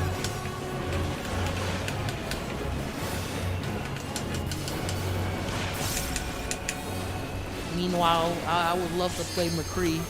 I don't care what he's called now. Yeah. Oh yeah. Yo, dude. So let me get this straight. The diddlers at fucking Blizzard, because I'm gonna call them that, by the way. The diddlers at Blizzard are over here removing sexual references, firing Quentin Flynn, removing him from his legacy in Burning Crusade and all that shit for being a victim, by the way. And then they have the balls to be doing shit like stealing breast milk and stuff. Fuck you, you pieces of shit. Seriously, genuinely, fuck you. Anyway. Was that Activision? No, it's Blizzard. Dude, Bobby Kotick is Activision. Yeah, Bobby Kotick, I'ma make you disappear, bitch. I make battle pass money. I make battle pass money, whore. Yeah, that Bobby Kotick. Yeah, great people, by the way. Steal some breast milk from the employee from fridge. The employee fridge, dude. You have to be evil. You have to be an evil motherfucker. You have to be evil to steal breast milk from a mother. You have to legit be fucking evil. And what's worse is the mother could have it. The mother could literally have it's their name on it. And it's just like, bro. Mine now. I love mommy's milkies. It's not my mommy's milkies. It's not my milkies, but who cares? It's mine now, bitch. Oh my god. I hate you, man. And then they have the balls to be like, we have to remove all the sexual innuendo. I'm in the wrong position. We have to remove all the sexual innuendos, guys. We can't let those dirty gamers. Oh god, are we gonna die? We can't let those dirty gamers. Yeah, we can't have any sexuality in our games, right, guys? No dirty jokes, none of that shit. But don't worry, they'll flip it around. They'll be like, oh no, it's totally fine, guys. We at Blizzard love our diversity. We love our women workers and all that. We love everybody. But then they turn around and they're like, okay, well, here, Quentin Flynn, we know you voiced, Kael'thas for like literally a decade, but go to hell. We don't care if someone's stalking you. And that was a real thing that happened to a real person. Like this is like Johnny Depp levels, but like imagine if they like digitally rewrote him out of Pirates, you know what I mean? Like they got a deep fake to redo all the scenes and all the voice lines. That's basically the same thing. Unfortunately, that's just something that you could do with video games because of how they are. Imagine if they did that after Johnny Depp was proven innocent. You pieces of fucking human shit. I mean that sincerely, by the way. I don't care. I don't give a shit. Fuck you. These fucking subhuman filth. Fucking dude is actually the one getting he's a victim, and that's how you do it, bro. They don't give a shit about you, man. That's some rough ass shit, dude. Evil motherfuckers, and I'm the asshole. They didn't even wait to see what would happen in a court of law. They didn't wait for anything. They were just like, oh, Quentin Flynn's gotta go. Fuck you. Unbelievable. Vince Mignogna, I don't know how to say his last name. Vic Mignogna. Yeah. Same shit. Same shit. Same fucking shit, man. But don't worry, turn around 5 seconds later, you listen, you read all the leaks and shit about these places, and these motherfuckers are some of the biggest animals ever. I was like surprised to hear all the shit about Funimation. Oh, please let me get this. Please let me fucking get this. Healers, get the fuck out. Let me get the fucking necklace, please. Nope, no necklace. I rolled a fucking 98. Unbelievable. Pieces of shit. I'm gonna move this box cutter because I'm gonna totally cut myself on that. Seriously, go look it up. Look what they did to Quentin Flynn. Dude voice acted Raiden. He voice acted Kael'thas Sunstrider. He's not a Nolan North, but he's a somebody in voice acting. And they just threw him out. They were just like, well, you have accusations against you, so fuck you. Dude, that's fucked. That's fucked up. Voice acted Raiden? Yeah, that's Raiden's voice actor. I don't know if he voice acted him in Rising, but I know he voice acted him in MGS 2 and 4, right? Let me look it up. Oh, he voiced an Asian person. No, wait. Oh yeah, that's the other thing, but fuck Phil Lamar for that, by the way, and whoever Chie's voice actress is, you play a side character in the biggest role you've ever had. Sounds good. Yeah, dude, he voiced it until patch 9.1, where his old lines in Burning Crusade and the new ones in Shadowlands were replaced. You could literally find it. There's a video. I still have this article tagged, because I'm like, I couldn't believe it. I'm like, what? This is why you can never have no fucking groupies, dude. Never have groupies, by the way. Never. Associate with nobody who's female who knows what you do online. Seriously. Do not have private DMs with any of these people. It's fucking shit. He had a very brief virtual relationship with her in summer of 2019. Ruined his whole fucking life. Unbelievable. Consensual. They were an adult. Oh wow. This is not like, this is not, oh no, this is not him like grooming somebody. This is legit no, I fucking, see what you mean. it's Yeah, fuckery. The end has come, and it will Nobody be slides in your fucking DMs, homie. And that's something that Medicare said. Do not have internet friends, and treat every message like you wanted it to be public. And the earlier you start to do that in your life, the better you'll be. The better you'll be. Have no internet friends. Zero. None. Trust nobody. All I can think of is the Modern Warfare 2 line where Price is like, Makarov's, or what was it? Shepard's betrayed us. Trust nobody. Yeah, that dude, that fucking trilogy hurts, man. Watching like them thumb approach and go. Yeah, that shit was disrespectful. I was like, okay, this is. That was disrespectful, man. Also, he could take the credit of the defense of America, dude. That shit was fucked. That was a really fucked up plotline. Like, not looking back, at the time I was kind of like, oh, this is cool. Oh no, this is really bad. I feel bad for my boys. Now I'm like, wow, this is like really dark and grim. That's why Modern Warfare 3 is a very dark game, actually. Oh, fuck, I shouldn't have done this. Whoops.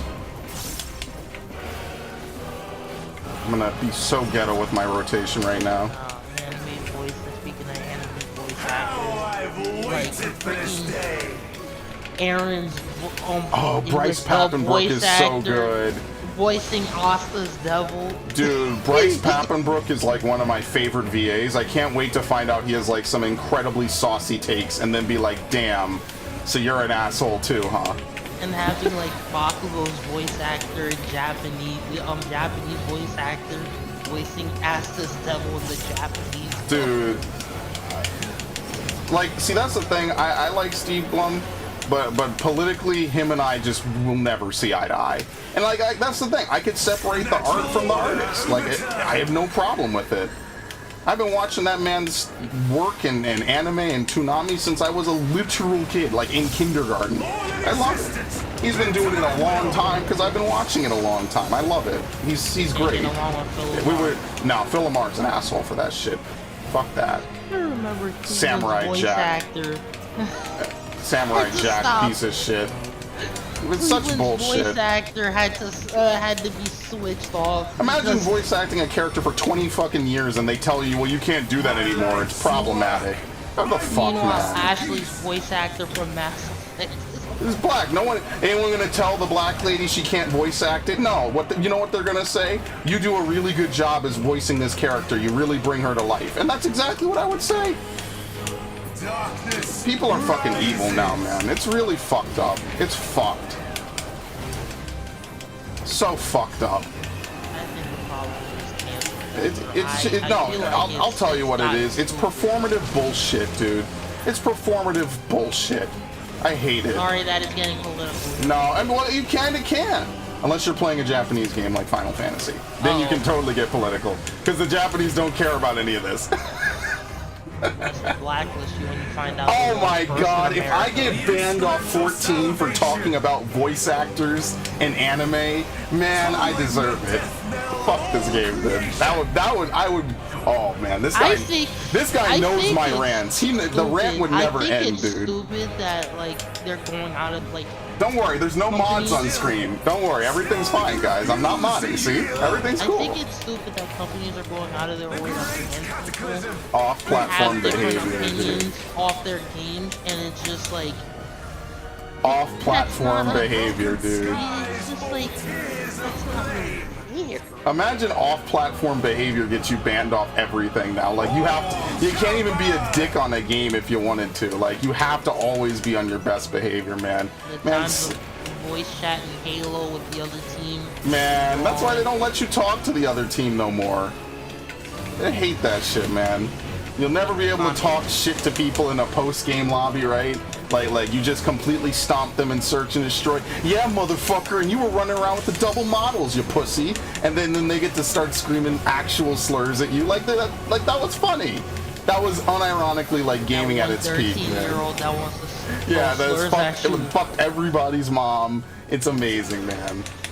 No, can't have that anymore. When you make them cry, it's just, oh, we're removing voice chat from the other team because this. Because people might feel bad, as if other people can't talk shit, dude. I mean, you shouldn't be forced to, but you know what I mean. Like, you got a fucking mouth, use it. You suck enough dick anyway, you might as well. Yikes. He actually went there. Dude, I was really bad in my Call of Duty days. I'm different now, dude. I'm calmer. I just don't have the energy anymore. Infinite will actually allow you to like shout at people like that's what Call of Duty should bring back. Honestly. I had moments playing Infinite where I'm just sitting here like, you guys can't be serious, right? Yeah, they can and they will be. Like when you play land grab, and the point of land grab is you have 3 points, and when all 3 are captured by the teams, they make there are 3 new points. Was that the one we played that one day, I think? Was it for big team? Yeah, I ate my own charge. It wasn't the same. It wasn't the same. It wasn't the same thing. The points change, so it's 3 points. And then, okay, let's say my team captures 1 point, the other team catches the other point, and my team manages to catch 2 points. Yeah, you get a point for you get a point for each land you got. Oh no, okay, yeah, that's different than when we played that one day with the full party, the big team. So I'm going to the point, right, near the spawn, and then all of a sudden, one of my teammates decides to go with me, and I'm just sitting here like, bro, it's near our spawn. The enemy team won't be catching up here. Go to the other one with the other dude. There's some very questionable gameplay sometimes in these shooters lately. So, I don't know. I try not to... I know that I don't play shooters as much as I used to because, like, you know, I just don't like the ones that are out. I miss the fucking more arcadey shooters, dude. That team did, you know, when you're sliding and then when you're like the momentum and velocity, I think it is, you get when you're coming up from sliding, they remove that there. Hilarious. Dude, I want to play Mario Sunshine again. That'll be a stream I do soon. I don't know. I know I've played it before on the streams and stuff, but I kind of want to just dick around a little bit, you know? I can't go wrong playing Sunshine on a stream. My only regret is I didn't buy it digitally when it was available. So the next time it goes digital, I'll fucking buy it. Like, I'm not gonna lie. Nintendo making limited time fucking Mario games might be one of the dumbest, most like anti-consumer things imaginable. It's legit bullshit. Yeah, fuck it. Oh, here it is. Velocity gained from landing into a slide on a ramp has proportional reduction based on fall height. That's fair. They don't want you to bunny hop, man. I mean, come on, think about it. People still bunny hopping. I literally have to deal with people bunny hopping and tactical slavery. Yeah, why not? It makes it harder to hit the head. I mean, whatever makes it harder to hit the head. When did they say we're watching? Okay, we're not watching anytime soon. Beautiful. Isn't that great? I guess we're playing Fallen Order. The necklace I wanted dropped and I didn't roll. God, Jesus.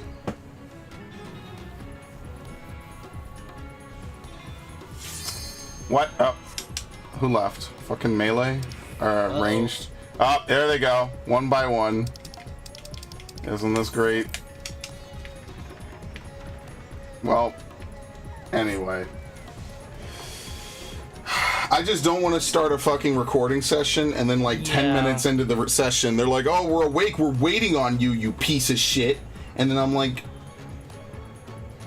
I mean, technically my stream isn't even supposed to end for another hour, but whatever. I mean, like, if we get, if we, like, what are we really doing, right? Like, we're fucking around.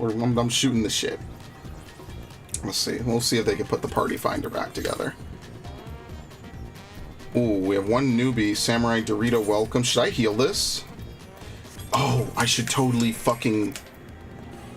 Oh, should I heal this? Yeah, let's fucking go. Let's fucking go. Alright, I've never healed this before. Let's fucking do it. Yo, Max. I'm gonna get them all killed. That's toxic. Well, how is it toxic? Don't give me that. You want to be like that warrior when we were doing the Heidelin boss fight? Man, fuck that dude. That fucking try-hard piece of shit. No, bad game. Yeah, that fucking try-hard. Fuck that guy. I don't know how to do the, like, even I play tank mostly. I don't know how to do that river thing, so I'm not gonna shit on people for like making mistakes. But it's like, this dude did not know what he was doing. I'll at least tell him on the first time, yeah. I'm telling him off. This dude did not know what he was doing, trying to tank Heidelin. Yeah. Hello?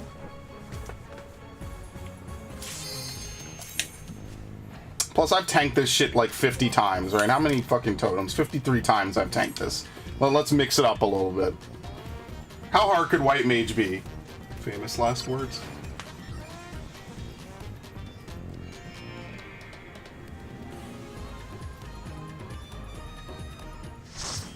How actually difficult could it be?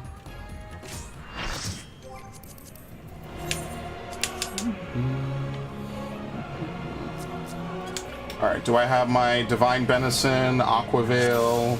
Oh god. Dude, playing White Mage is sometimes really fucking weird. I'm definitely dropping Lilybell on every single Styx, though. That's actually gonna happen.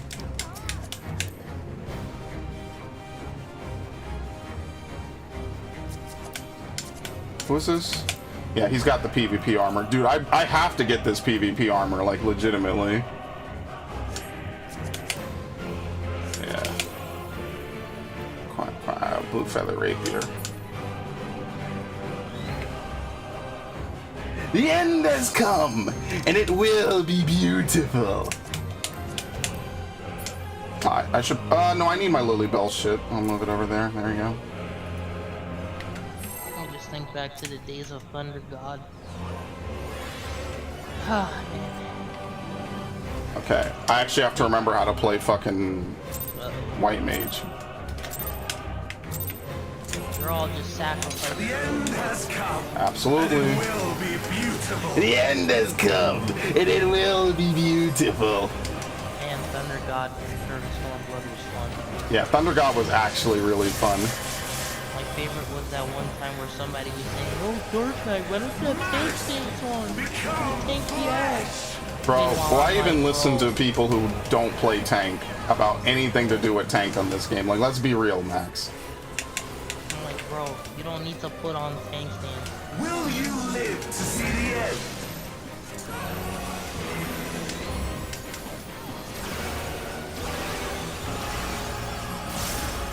I might legitimately be overhealing right now, but at least we're topped off. MT. I fucked up. I put it on the wrong tank. Oh well, whatever. He's fine. The marvels of circus. We're about to play things. Oh god, I need to move some of these buttons around.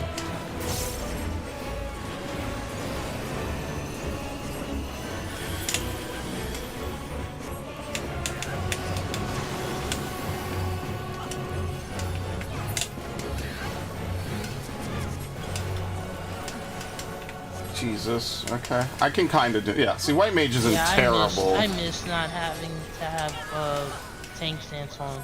How I've waited for this day. What's after Algadon? Shit.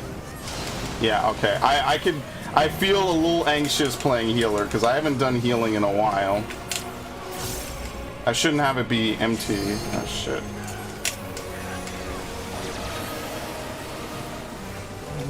Oh, what is it? Rapture? Where's my Blood Lily? There we go. Rapture. Rapture again. I might actually be better at Sage than White Mage now. That's the natural order overturned. I tried to play Warrior for Endwalker, and I couldn't. I just couldn't. Dude, Primal Rend is fun as fuck, dude. Like starting Warrior out on Endwalker, I just played Gunbreaker. I was like, alright, I'll play Gunbreaker.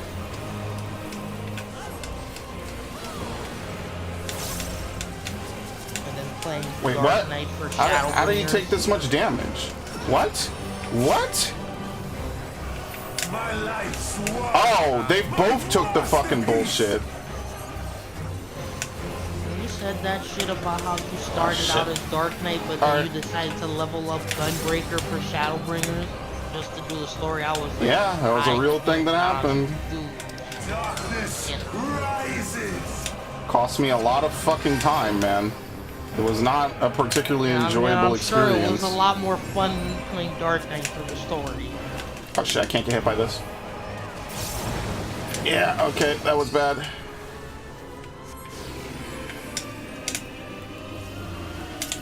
We're totally wiping, are we?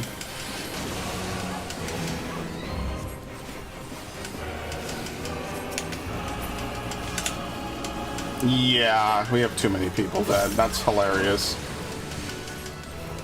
Alright, well, GG. Way too many people dead.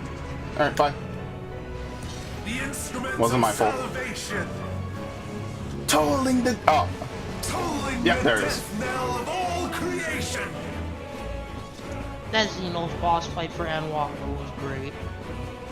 Yeah, I like it. I like that, like... We need more like that, honestly. But that's because it was great, dude. It was a conclusion to everything, you know? Alright. I need to stop eating my food, so maybe I'll let the food fall off and just... should I just eat this? Yeah, I'll let it fall off, it's fine. Yeah, I kind of like Sage a bit better for healing. Like, I can heal on this game, it's just... it's weird. The end has come. And it will be beautiful. I have to change that to say Tank 1 and Tank 2.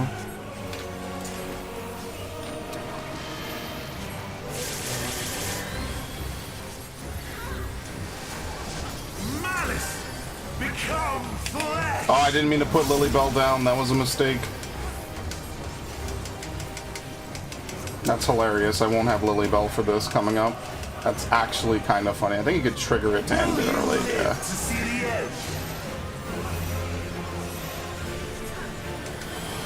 Alright, I'll let him do all the work because I'm a very, very good partner healer.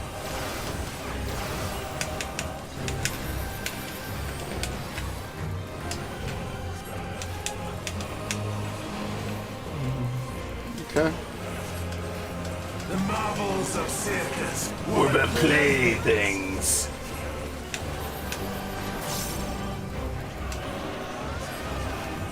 I'm just gonna take the hit. I'm gonna venison myself.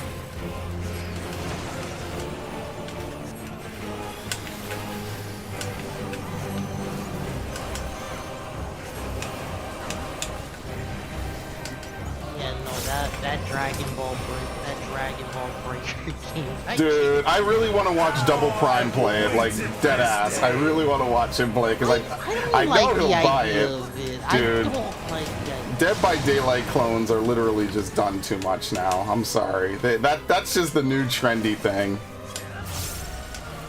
It's like, what the hell is this? It's like, bro. A waste of money. That's what it is. Hello.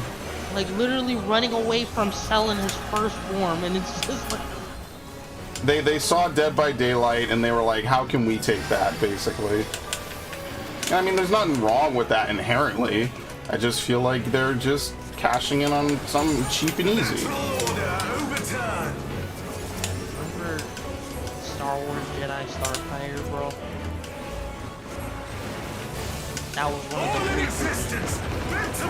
Yeah, I remember it. I think you could buy it on PS3 actually.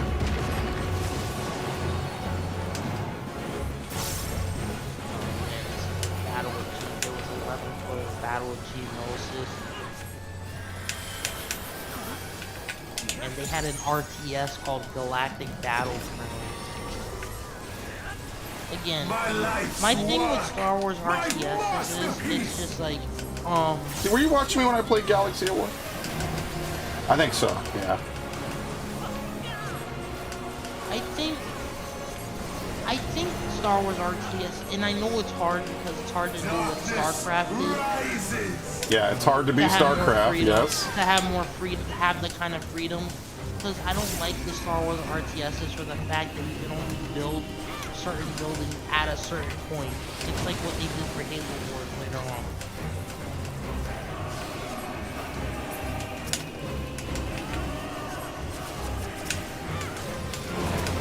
Okay.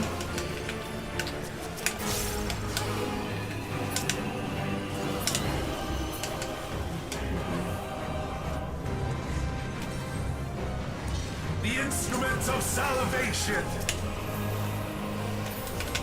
Tolling the death knell. Oh, I forgot about fucking plenary indulgence. Holy shit. I literally forgot that it existed. Yeah, White Mage has a lot of tools. I just don't play this class enough.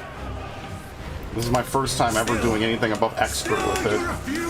This expansion. The Great Cataclysm! Faithfully recreated!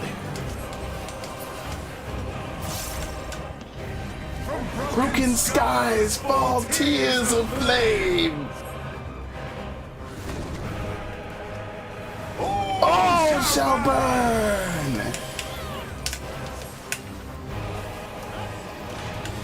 I'm not gonna, we'll just fucking run, it's fine. Rest in peace. Watching this video, it's evolution of the Battle of Geonosis and Star Wars King Freedom. Star Wars Rogue Squadron 3 Rebel Strike. Oh, I missed that game, man. I really think I did miss out on You missed out on the, yeah, you did. That's an L.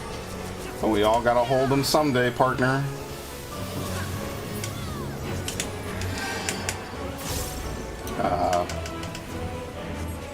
Yes, this is the correct one. Bent to my will! They really had you fighting against an LAAT in this game. Oh. Yeah, dude, that shit was fucking fire. It's such a good game.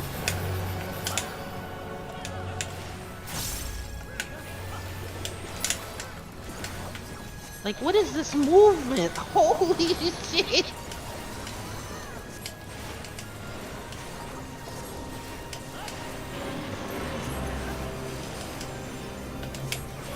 I'm not gonna lie though, Rogue Squadron 3 was mostly like scenes from the previous game, or like from the movies. Like they didn't really have anything for Rogue Squadron 3. That's like the one thing about it that's kind of like, eh. They're kind of disappointing. They even let you fly a Jedi Starfighter. Yeah, I love that level. I'm not gonna lie though, the on-foot segments are kind of easy. But whatever, I mean like, would I rather they be easy or hard? If you watch the wait, this came out before the prequels, right? No, it came out in the time of it. Oh, after you watch episode 2, you're just like, wait, I'm flying Kenobi's Jedi Starfighter. Oh yeah, he did leave it behind. Oh shit, I forgot it was his specifically. Because I don't really remember episode 2. Yeah, it really was his shit. There was one instance in the Vader comics where, since, Emperor Palpatine had OT. I didn't mean to do that. Come after. Oh, fuck off. Come after Vader. Oh, dude, the retconning of Ochi into existence is so fucking lame, man. Oh my god. This dude ended up on Mustafar, and you know what Vader did? He found his Jedi Starfighter he used to fly to Mustafar at the end of the Clone Wars. Oh, trash. And you know why he had to replace it, right? It was too big to be in that cockpit. Obi-Wan gained weight? Is that what you're trying to tell me? No, Vader. Vader had to like stop using that because they were like when they still had the clones and they like changed all the colors for everything. The Ark-170s had like black paintings on them, and Vader's Jedi Starfighter had was all black. Black Ark-170s could legit be some cool shit, though. I'm not gonna lie. I mean, maybe that's why I like Poe's X-wing, the episode 7 one. Yeah, I like the other X-wing too, like the orange one, I also like the Hilarious. T5 X-Wings in Star Wars Resistance. We're never watching that show, but Probably not, no. I don't mind it. It's just...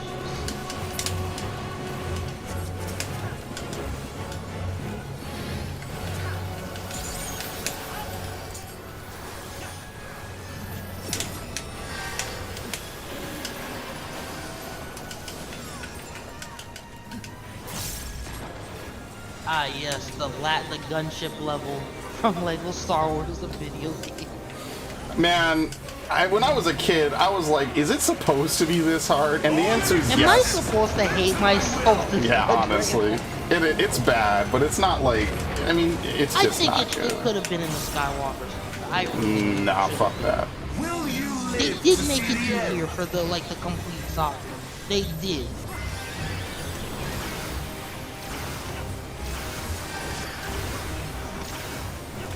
Like, was it needlessly difficult in the first game? Yeah. The pod racing level was the worst too.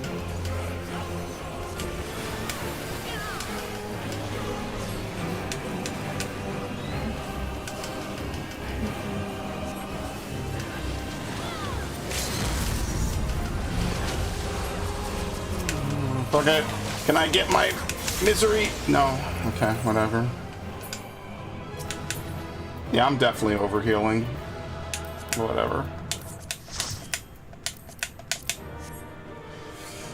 Alright. I'll go till this party disbands. It could disband right now, it could disband in like 10 bowls, but I'll go till this party is over. And then that'll probably be the stream, just cause. Dude, how's my inventory filling up again? Motherfucker. What a timeline we live in. I have to remember to hit Plenary Indulgence, because it's actually a really good spell. I have to remember to do that. Like... Wait. Is this Lego Star Wars the gunship level for the GBA? No, it was on the GameCube. No, what the video I'm watching, yeah, Oh, this looks like okay, it was on the yeah. G. Oh, no, this is the console this is the PS4. It just looks so bad. No, because, like, the first section was just you flying it, and then when you got to the core ship, it was just you circling around the core ship, and then you were timed on it.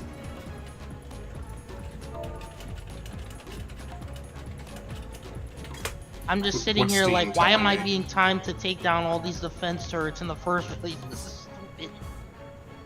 This is a kid's Oh, game. okay, never mind. Are they done? Let's see.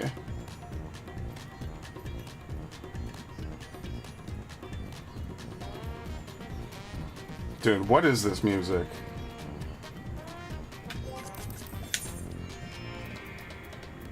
Wow, there's like nobody left. What's going on? Alright, never mind. I guess we're done. Okay. Alright, well, if that's it, then I guess I'll go back to my house, right? Did we do everything that was new in the patch notes before I get off this game? Let's see. We maxed it to Alpha Note's mom. We did the Arksodara quest. Oh no, there's actually a new quest line as well. In Old Charlotte, a Heartless Hypothesis. Okay, we'll do that, I guess. Might as well. Just fucking kill some time and then end the stream.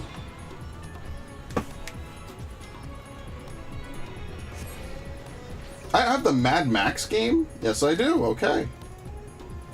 Oh my god, Max.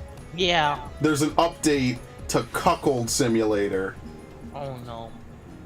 I'm done. Let's fucking go, dude. Okay, what was I doing? A Heartless Hypothesis. Where are you? There it is. There you go. What's the teleport by the docks? What the hell's going on? Why is my ship being weird?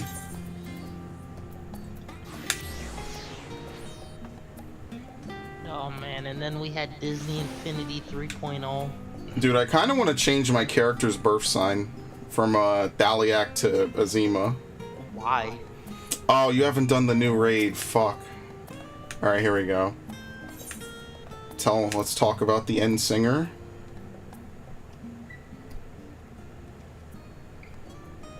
battle at the edge of existence, you say, against a fearsome being known as the Endsinger. It goes without saying that I should like to hear about this. Pray, recount to me the tale of your mission from beginning to end.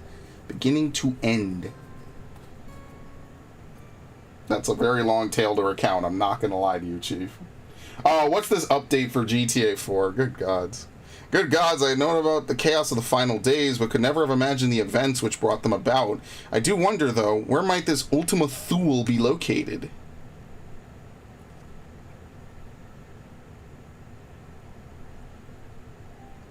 Lest you misunderstand, I speak not of its physical location. If we wish to know that, I dare say we could have the coordinates from the Loporits. Nay, my friend, what I speak of, rather, is its essence. According to your description, 'tis a space where emotions dictate reality. It seems to me that, in such a place, it would be nigh impossible to draw a line between what is real and what is felt.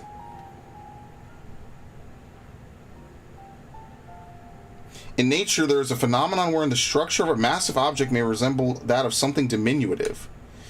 Might it not be possible that the structure of the sea of stars resembles that of the heart and mind, of the complex mechanisms that govern our feelings? On the assumption that it is so, I am led to wonder, what was the true nature of the Endsinger? What was it exactly that you defied at the edge of existence? These are just the ramblings of a minstrel. Pray do not lose sleep over it. Ho ho ho ho. Oh yes. Still, I must say that the idea of an entity that hoards despair has quite roused my imagination. For instance, had the Endsinger succeeded in gathering but a few more stars worth of despair, nay, perhaps even that of a few more souls, might the outcome have been different? Yeah, that's a yikes, bro. Yes, I believe I shall explore such an eventuality in song. What an asshole. I'm not singing his song, by the way. Amazing. I think he dyed his hair, by the way. His hair used to be blonde. Alright, cool. I'm going to do this after I do Heidelin. I still have a bunch more to do for Zodiark, so I'm very behind. The Minstrel's Ballad, Endsinger's Aria. Alright, cool. What was the other one? Let's do this, and then we'll be good. And then someone will complain that, where are we? We're watching it now, guys. Oh, oh. Alright, a heartless hypothesis. The bespectacled technician is enjoying the refreshing harbor breeze. It's blown the cobwebs away. Time to return to work. Wow. Goodness me, look who it is. How incredibly serendipitous that I would run into you of all people. I was part of the team which designed the Ragnarok, you see. We've recently begun the process of combing through the vessel's flight log data. The primary objective of your journey to Ultima Thule was to save our star and countless others, of course, but it also provided us with an invaluable trove of information, records of places and events we could only dream of. Your safe return gave us much to be thankful for. As it so happens, one of the things that we pulled from the log was a transmission of unknown origin, something the ship must have intercepted during its flight. We believe it to be an audio message, but even our most talented linguists have been unable to decipher the language. For a while there, it seemed we must accept defeat, but today may be the day we finally solve the mystery. If you were so inclined, would you care to come along to Thalmazen? It seems fitting to have one of the Ragnarok's original passengers present to hear history being made. Alright, to Thalmazen. Which really needs a teleport. Wait, what the fuck is this quest? Oh, is this a sandwich quest? Yeah, we'll do that later. Alright, I probably won't even do it when I stream. Who cares if I hand sandwiches to people?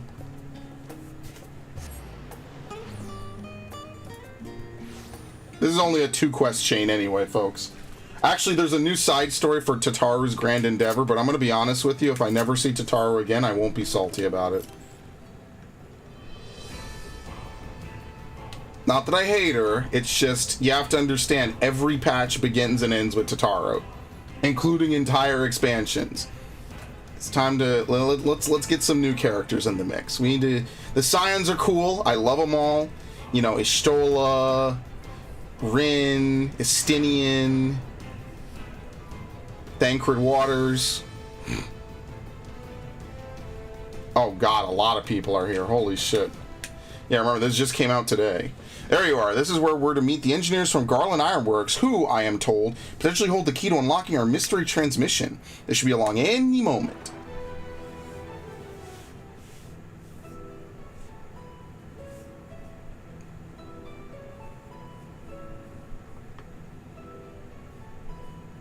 Sorry we're late. We had some trouble finding the right gods. Is that you, Who's? Yeah, it's Biggs.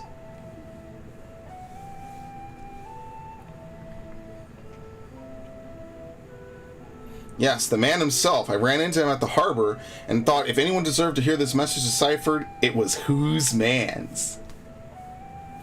No argument here, but bugger me if you don't have a knack for being in the right place at the right time. This actually has more to do with you than you might think, so please do stick around. Shall we pick up from where we left off then?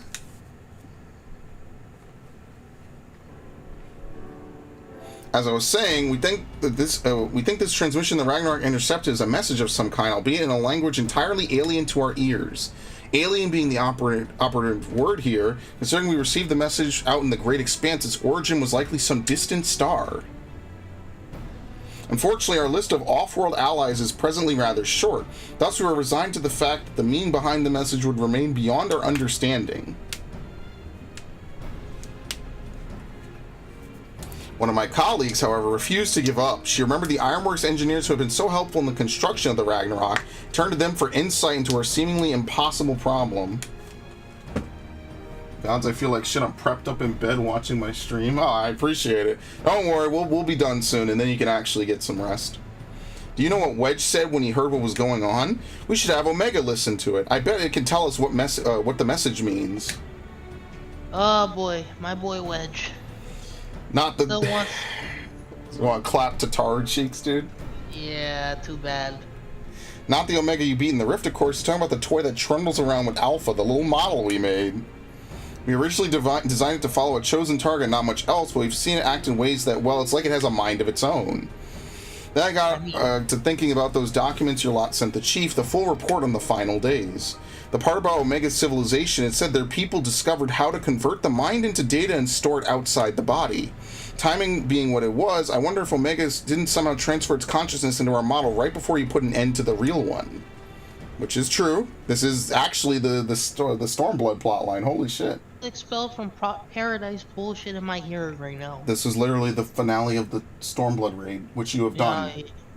Jesus Christ. So, in an effort to get to the bottom of that, might as well take a crack at this indecipherable message. We decided to make some modifications. With help from the Labyrinthos technicians, we've upgraded our toy Omega with a fully functional vocalization module. Oh shit, it can talk? We played the transmissions for Omega, and I think it's ready to share. Good old Alpha.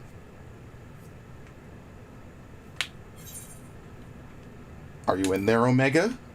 Hello, Izumaki. Welcome. We're only going to be here for a little bit anyway. We're just going to finish these two quests. Are you in there, Omega? Affirmative. If by Omega you are referring to my consciousness rather than my entire former chassis existing inside this considerably smaller frame. Prediction. You will formulate several misconceptions. These I shall preemptively dismiss based on the following facts. 1. Vocalization module aside, this chassis remains unmodified from the design constructed by engineers Biggs and Wedge. I evaluate its combat capabilities to be on par with a mortal infant. 2. The mechanism which allowed me to perform an emergency transfer of my consciousness was installed in my previous body. With the destruction of that body, I am rendered incapable of replicating such a feat.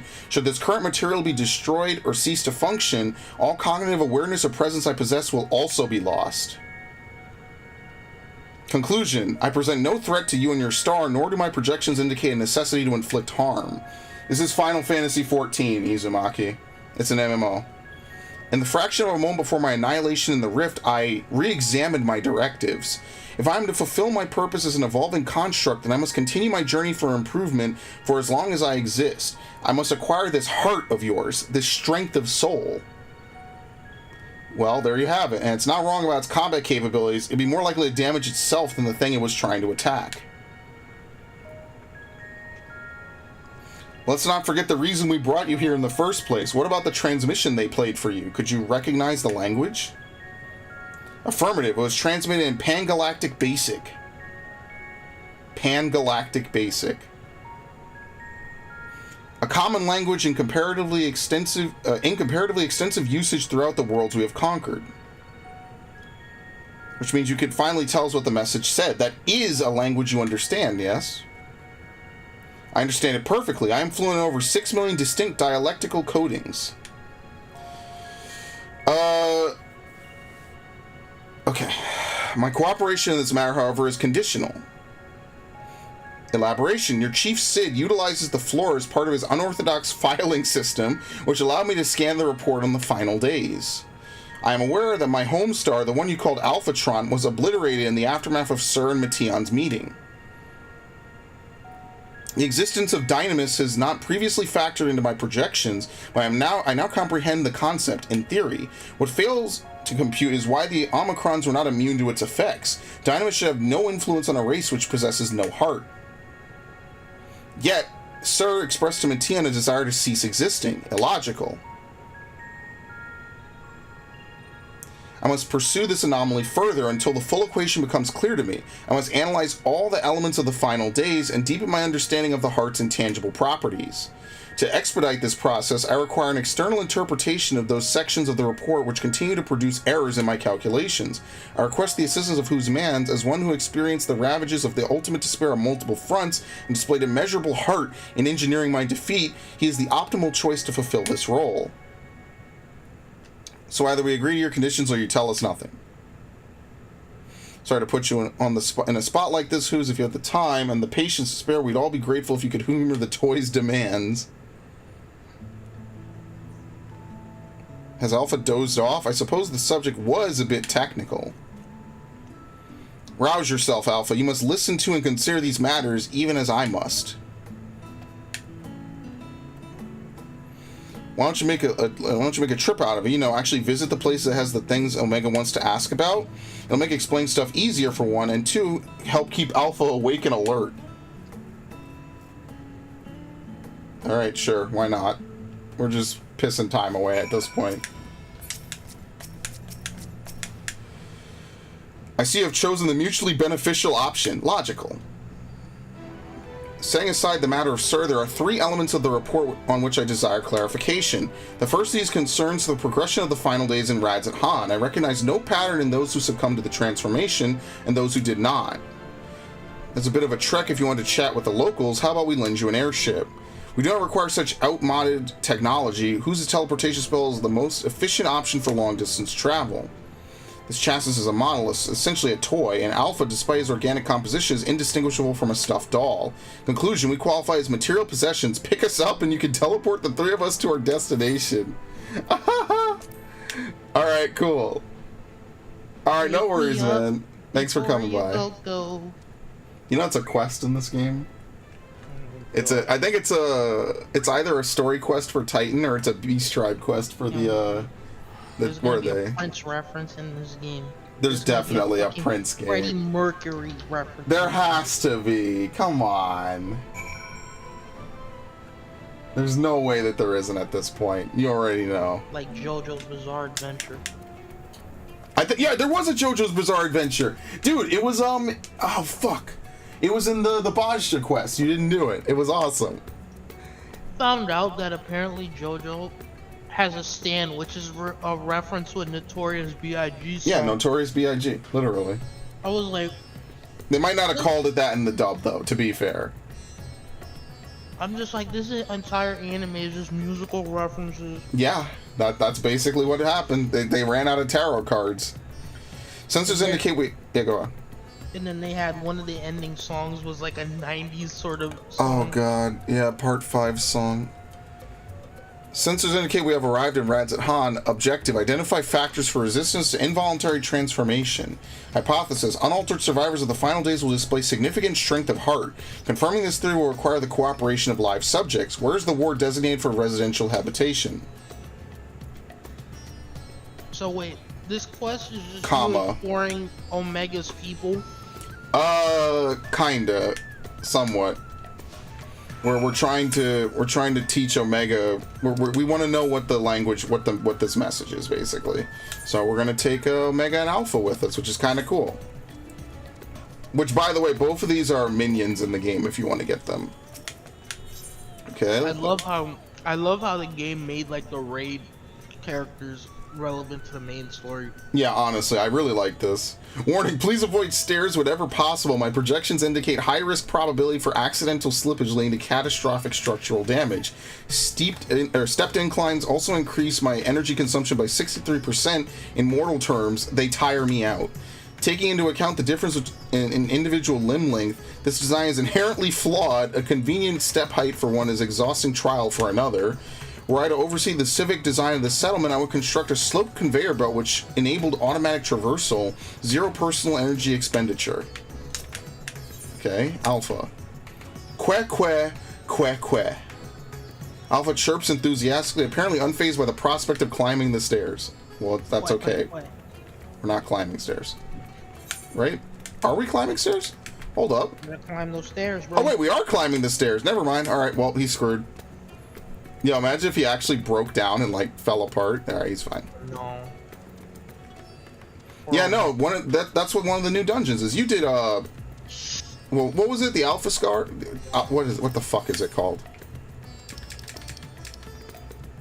The Stigma Dreamscape. You already did it. You know it. Yeah. Okay, That's literally a recreation of it. But you know what happens is that Omega chased down Midgardsormr. Like, he literally devoted his purpose to chasing Midgardsormr, and eventually he crashed. And I think what was it? The Alligans found him, and they like enslaved him. They bound him, and that's why we had to release him to fight Shinryu, because he's a dragon killer. Basically, that's literally what his job is to fight dragons. Who, Omega? Yeah. Oh, remember, yeah. They annihilated the Dragon Star. In fact, that was where they first deployed the Omega chassis. It's in the dungeon. Are you a traveler? Please, if you have a moment, I could use an outsider's perspective. I have no water. Shit. Well, you see, I was one of those who sought to escape the madness plaguing the world by fleeing to the moon. Not that we ever went in the end. So here I am, recently returned from Charlayan. Except now things are a little strained between my sister and I, since she chose to stay and I chose to leave. I asked her to help me find work, and she suggests I look somewhere that isn't Thavnair. As if I want to... Oh, God. Careful, dude. Take it easy. It's stuck in there, too, and I don't have any water. I'm giving myself hiccups while I do this. Hang on, I'm all fucked up. I'm actually fucked up. Hold up. Oh, yeah, there they are. Oh, good lord. As if I wanted to abandon my home. It makes me so angry. Your point is unclear. You elected to relocate to the star's satellite, and thus your relative now perceives you in a negative light. Your sibling's judgment is an error. Based on the information made available to Hanish citizens, your decision to withdraw to a moon was both logical and correct. Conversely, the decision to remain in Radzahan despite the low probability of survival defies explanation. Perhaps our reasoning pathways are faulty. That's right, I'm not quite sure what you're saying, but I'm right, aren't I? Or so I'd like to think. The problem is, I understand why my sister feels this way. I almost decided against going myself. Even then, I wasn't sure leaving behind everything I love was the right choice, and with it the way it all turned out, Yep, okay, this will be fun. And no worries, Edge, take it easy. Hello again, you're the one who came to ask me questions about Khalzal. I'm glad to see you looking well after all that unpleasantness. I remember the burning skies and hearing the screams, but truth be told, I'm still confused as to what actually happened. I only know it wasn't unusual for entire families to go missing. Many of my neighbors' houses lie empty even now. Khalzal's place is one of them. He had no close relatives to speak of, and I heard that it was members of the consortium who came to remove his belongings. What a terrible thing to have to do. Terrible. Khalzal's passing was recorded in the report. Clearing out his domicile and readying for new habitation seems an appropriate relocation of resources. Reallocation, sorry. Dear me, what a clever little contraption, but of course I'm not against making use of his quarters. That would be wasteful. It's simply that Khalzal was always such a vigorous person. All that passion, all those dreams, suddenly gone. I feel the same sorrow for everyone who was lost, seeing the remnants of those vibrant lives packed away in boxes. That is what I mean by terrible.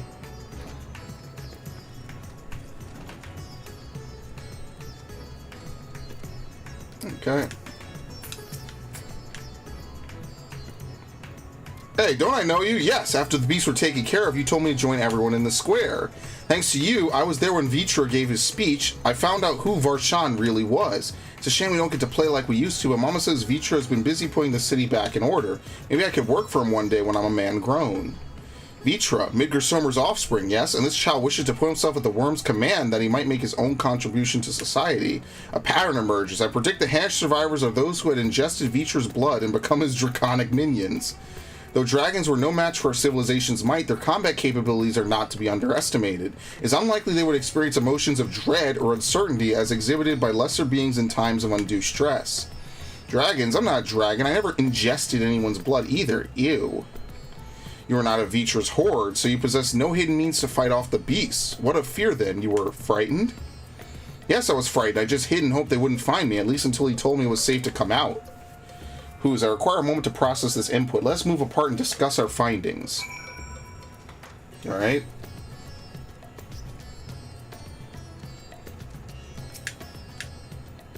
Processing data, evaluating hypothesis against accumulated evidence. I offered an optimal analysis of each subject's testimony, and each time their responses conflicted with my assessment. Without identifying the root cause of this conflict, I will be unable to properly define what constitutes strength of heart. Yeah, perhaps it lies in the conflict itself. An interesting observation. It is possible my base criteria is an error, in which case it is imperative I continue this learning process and repair any fundamental misconceptions. Next, I wish to interact with an individual who endured similar circumstances to Khalzal prior to his transformation. Are you acquainted with any local merchants who had dealings with him? Dijin Baha of Ruveda Fibers? Okay, sure. I don't remember who these people are. They're gonna make me run all over the place, by the way. They really like these follow quests. They like them a lot, to say the least. I hated the sneaking quest. Dude, I was good at that. Yo, I hated the tailing quest, especially having the tail like Urianger dude, on the moon. Urianger is just... Yo, remember when he said, behold the puissance of Charlian technology? Oh, there was a tweet where they were like, behold the what? Yes, he was really trying to say behold the pussy. Absolutely. That was totally something that made it into the game. It's just that woman from the meme. The what? The what? Yeah, totally. That was totally intentional, by the way, folks. Obviously. Man, Thavnir is such a good-looking area, dude. That's why I love this place. This is one of the best cities they put in the game.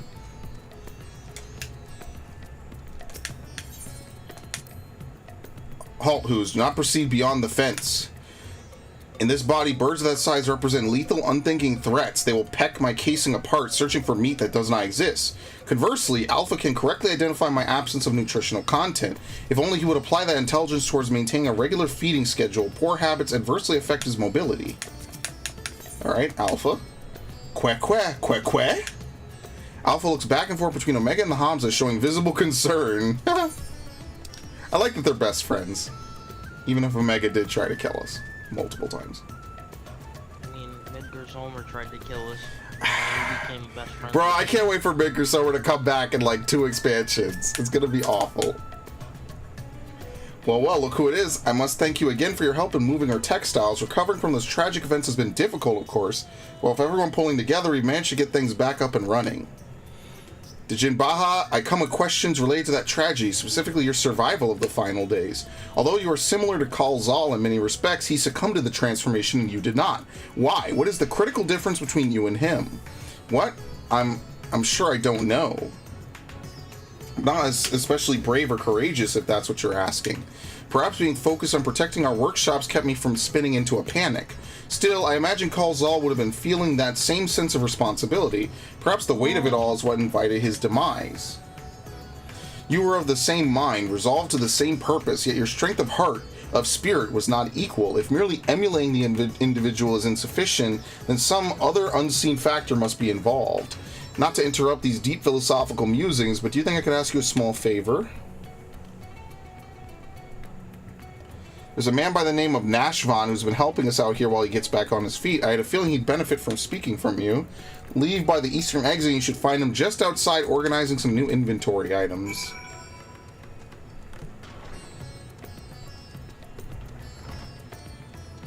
We really should just carry Omega, I'm not gonna lie to you. The equipment being manufactured here, it is warned of specific duties, yes? It is warned to perform specific duties, yes? Conceptually, it seems analogous to our practice of switching frames to better serve our mission objectives. I, for example, did not begin existence with the Omega model. I was originally supplied with a standard issue Omicron chassis, serial number M017. On this world, that alphanumeric combination would be considered my given name. Such designations are drawn from our nearly infinite register of celestial bodies to avoid the possibility of duplication. Furthermore, the cluster known as M017 is better expressed in your language as the Omega Nebula, the same word I use to introduce myself to your kind. Though you associate Omega with the advanced weapon construct, it is also my name, and I see no reason to change it no matter which frame I inhabit.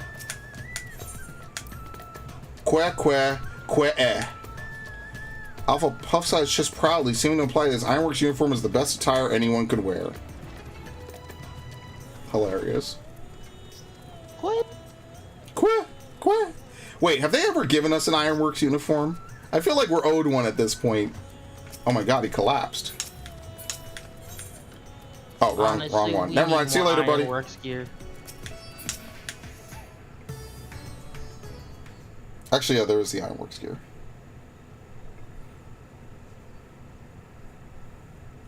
That's all our orders are accounted for, and everything looks to be of good quality. Kamala will be pleased.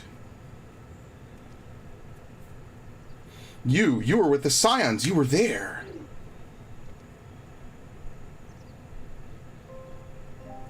Yes, I'm sure of it. I'll never forget that day. You and your friends helped us escape when people began changing into beasts. My own son, he was afflicted. Then that huge monstrosity loomed right over him, and I remember my heart turning to ice, freezing in place. The satrap came to my aid, but then he, too, was gone. Yeah, it's the same people, I think.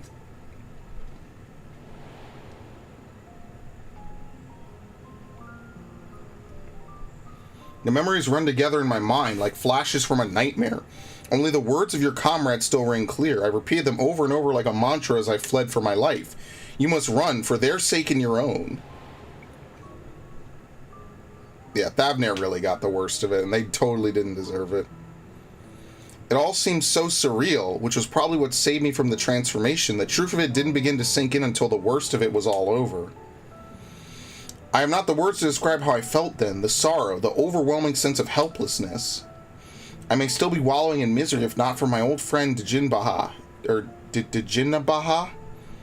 I'd lost my will to work, and he encouraged me with kind words and odd jobs. Now somehow I live again.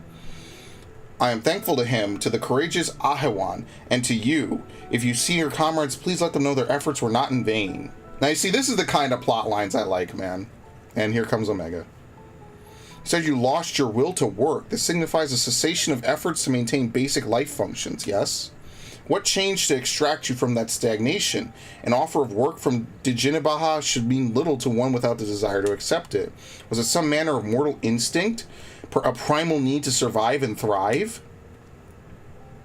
Instinct? No, it wasn't that. If anything, my instincts were telling me to lay down and welcome an end to the pain. Every day I think of my boy's final moments. Think of how scared he must have been and how he must have hurt and how I wanted to scream my throat raw. Hello, Izumaki. Welcome back. The satrap, too, still haunts my dreams. I see him being swallowed whole and jolt awake in cold sweat. But something changed when Djinnabaha came to me. I looked up and saw that, even without my son or Ahewan, the world around me continued to turn. Because that fact grieved me so, I knew it fell to me to live on and remember them.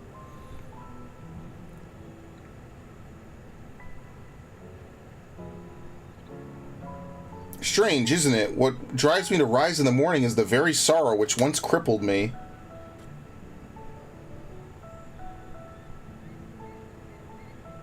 That's gonna totally raise some errors in his shit. Yeah, no worries, man. It's all good. I'm glad you're feeling better. Now, I really must return to my work. To lose this job after everything I just said would be a poor jest indeed. May the sisters keep you well. Yeah, hopefully everything's going well with you, Izumaki. I know the feeling. It's all good. Sorrow, the emotion generated by mortals when their ideals fail to materialize. This I have observed. Yet when I listen to how Nashvan's sorrow served to rescue him from near-fatal despondency, his logic eludes me. Am I incapable of perceiving the full measure of the heart's properties? My best projections fail to predict our subjects' responses, and despite their almost equal occupational and mental parameters, Djinnabaha and Kalzal exhibited different reactions to the dynamis effect. I am no closer to recognizing the pattern for involuntary transformations. Your ephemeral mortal spirits confound me as much, if not more, than they did before. Yeah. Perhaps there's no pattern. No pattern. You imply that the transformation was not contingent on individual fortitude, but rather a random contribution of environmental factors? Such a theory would explain the otherwise conflicting data. Very well, I shall accept this as a provisional conclusion to this part of my investigation. I do, however, expect you to continue supplementing my education of heart-related matters.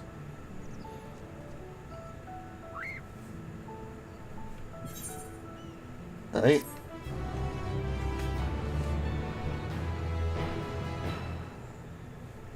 One more quest out of Omega. Yep.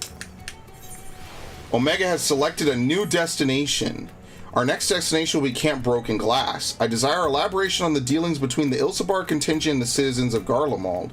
The report described the contingent's purpose as the salvation of the local populace. Furthermore, both factions face a common enemy in the Telepharoi. Why did they not immediately combine forces to their mutual benefit? This inconsistency requires closer examination. Who's initiate teleportation? Amazing, I'm just a teleport machine. Alright, here we go. Alright, man, it's all good. If you gotta take some time, don't worry about it. It's no rush. The stream will be up after. We'll play some. We're gonna play Pokemon, I think, either tomorrow or Thursday. That might be more your speed. Teleportation successful. Evaluating immediate environments, a cold weather region by Aetherius standards, but significantly less extreme than a star with ice planet classification. This bias should not be unduly impeded. In contrast to Alpha and his uncontrollable shivering, my frame appears highly resistant to low temperatures. Retrieving data. Records indicate that remnants of the contingent force and a number of Imperial citizens yet inhabit this location. You must speak with representatives from both factions and explore their respective attitudes. God. Proceed. Okay, they're accompanying us. Let's do it. Somehow this turned into an hour-long quest. That's kind of crazy. What the fuck? There you go. Yeah, no worries, man. Take it easy. Try to get some good sleep. Come see how things are progressing, have you? I can't speak for the overall strategy, but communication with the locals has become a damn sight easier since Euless and his soldiers stepped in to help. We still face our fair share of distrust, of course. Some folk even think we're enslaving minds with our foreign magics. We have Anima to thank for putting the idea in their heads, but all things considered, I'd say we're doing pretty well. Establishing an open dialogue was the first big step. Query, you consider this level of progress acceptable? The reality of your efforts falls far short of the ideal. If your aim is to provide efficient succor to the local populace, then absorbing their numbers into your command structure would be the optimal path. Well, I wouldn't want to go that far. We're not looking to take over their nation. If we're to do this the right way, we need to recognize and respect each other's way of life. So while it may not be the easiest solution, I agree with the contingent, slow and steady approach. I'm just happy we're saving lives. Is there anywhere for us to talk with them? No. Okay. I guess Omega's gonna leave after this. That's probably what the quest is. Which is gonna be kind of sad, actually, to consider. A shadow from the past? Yes, I know you from Victor's Spoils. Have you come to laugh at me? A wretch who chose to lose Licinia and her sister rather than accept your help? The fool who ended up relying upon your charity nonetheless? Well, perhaps I deserve your derision. My compatriots surely scorn my failed conviction. I have shamed my people and brought dishonor upon my nation. I am no better than a kept beast, my pride sold for a bowl of feed. But my soul, nay, that you shall not have. I have refused your honeyed offers of a new home. This land is where I belong, and this is where I shall remain. You demonstrate opposition to the contingent's overtures. On what basis do you refuse this cooperation? The data suggests the local populace is struggling to produce the bare minimum of sustenance. Have you some secret strategy for survival? Or do your orders compel you to accept your present misfortune? What? Must I be mocked by a Magitech toy now? No, I have no secret strategy, no binding orders. I but comport myself as any true Garlean patriot would. Uncompromising. Unbending. Blast it all. Once again, this input is unanticipated. Let us move aside and process what we have heard. Where are we going? Right here? Yeah.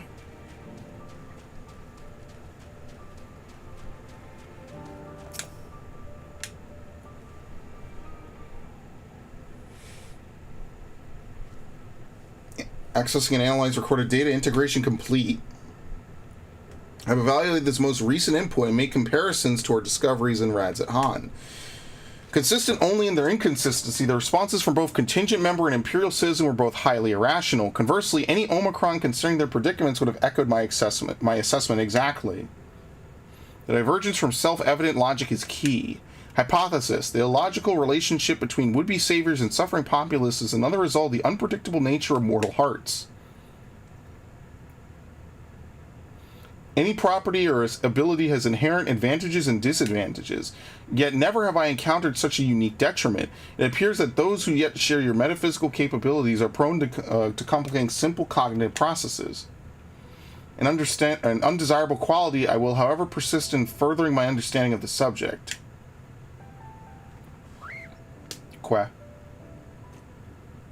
Query. Prior to formulating our next step, I wish to know, who is this Licinia the Imperial mentioned?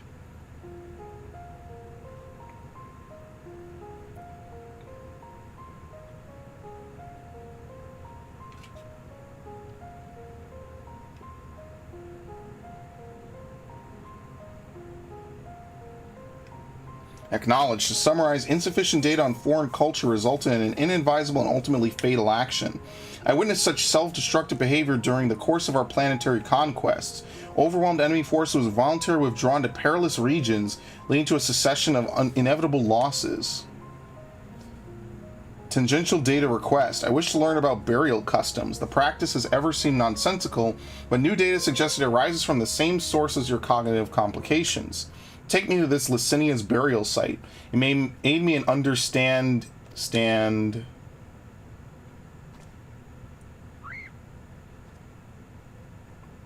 Energy delivery systems compromise, core temperature critically low. Warning, immediate heating required. Request apply friction to outer frame. There you go, give them a good rub.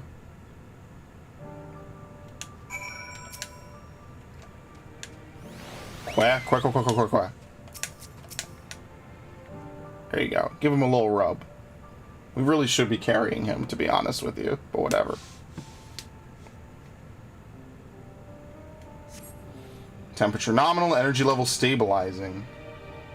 Who is messaging me? The creators of this model must have experienced impaired cognitive reasoning during the design process. Upon our return, I will request additional climate shielding, as well as an accurate temperature sensor array. This will not affect my combat capabilities, but should improve my basic survival rate. You're confirming sub-destination. In which direction will we find victory? Dude, I gotta get something right. Fuck me. I'll be right back.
Man, that was brutal. Holy shit. Ugh. Acknowledged. Okay, let's do this. Alpha, you are to remain in close proximity, close enough to envelop me in your feathers. You are permitted to carry me on your back if you so choose. Oh, that's nice. Alright, to Victor Spoils. Which is like way over here, I think. Yep. Yeah, I gotta get the, I gotta start doing hunts and shit so I can get the sack of nuts.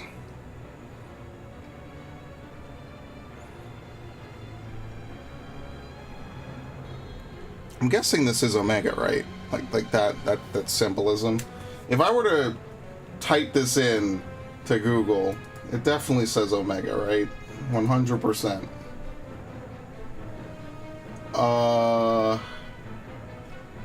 Actually, they've been talking about this name for a while. Yeah, okay. It's gonna be brutal. Nothing good is gonna happen, sadly. Well, when does anything good ever happen in this game? Well, that's not true. I mean, we had that wholesome scene where you meet Mo and Bretta's parents. Yeah, but it's partnered with That sadness. shit hurt me. That shit hurt me. Yeah, honestly, for a character I didn't care about, they actually kind of wrote that to be, like, actually impactful. A deceptively deep snowdrift almost defeated me, but we have successfully arrived at the location you indicated. Caution advised. Bloop.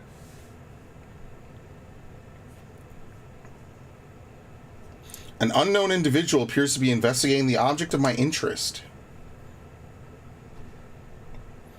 You're Eorzea's champion, aren't you? Whose man's? I mean, with armor like this, who else could I be? I never introduced myself, did I? I am Manius, soldier of the 1st Legion and comrade of Euless. Perhaps you remember me from Tertium? We spoke about collecting ceruleum, and later on, after Lord Quintus had passed.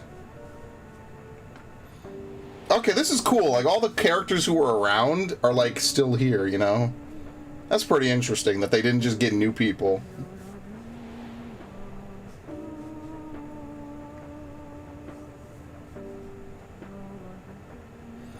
Manius, explanation requested. What is the reason for your presence here?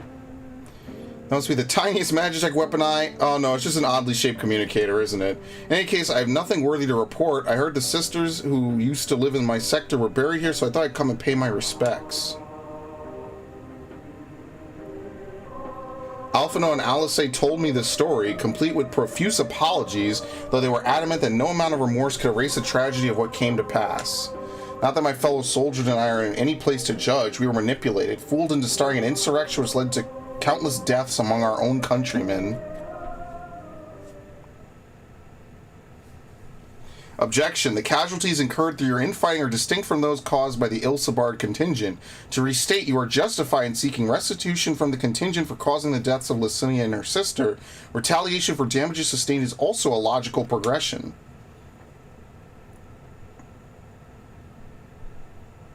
I can deduce 2 reasons why you do not initiate hostilities with Who's and his allies.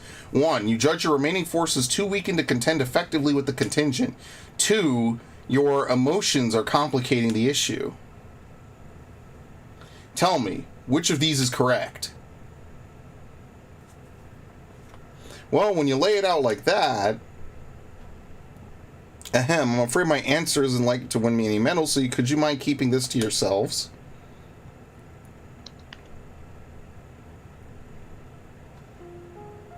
There's the unspoken thought that we're outmatched on the battlefield, certainly, but the real reason I'm not demanding restitution has little to do with weighing the odds. The simple truth is I'm so caught up with simple survival I have no strength to spare for past grievances. The same goes for avenging any comrades we've lost, be that my brothers in arms or Lord Quintus himself.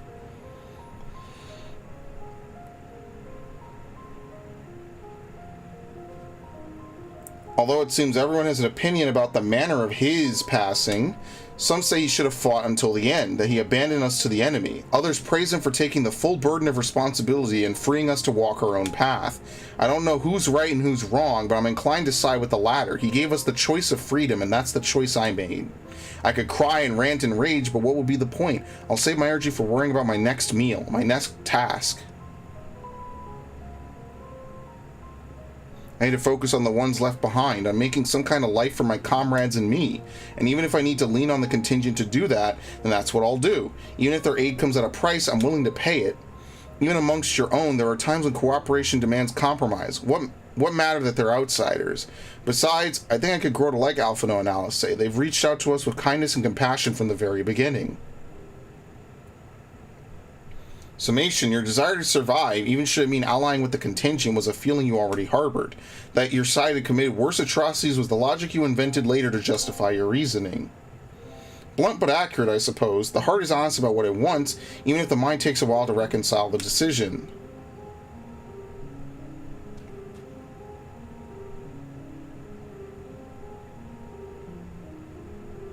Well, this has been oddly cathartic, but I must return to my duties. There are wild beasts to cull, watchfires to light, supplies to transport. Even without an emperor, there's no rest for an imperial. Be well and stay safe.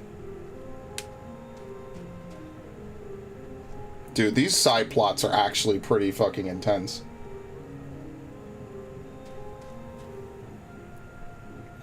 Upon review of recent input, I have arrived at an unexpected conclusion.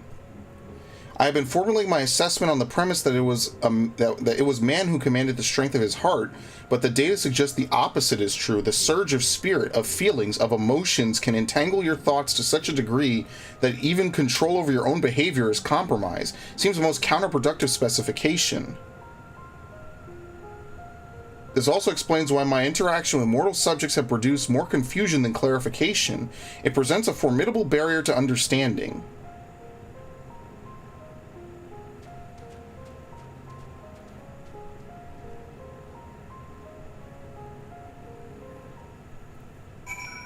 Okay.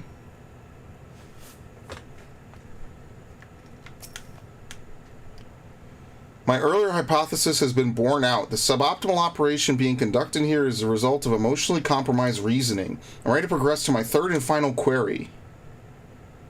I would learn more about those referred to as ancients. It is clear that this group was a crucial factor of the final days, but the information contained in the report was insufficient to form an overview. The Loporrits are creations of the ancients and are said to maintain repositories of their knowledge. By my calculations, the base of these moon dwellers will provide the best source of additional data. Teleport us to their burrow, who is preferably before my battery freezes over.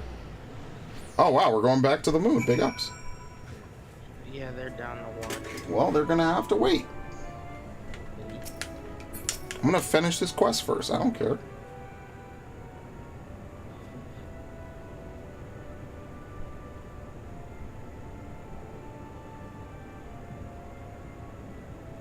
Your teleportation spell was successful. We appear to have arrived at the location described as Bestway's Burrow.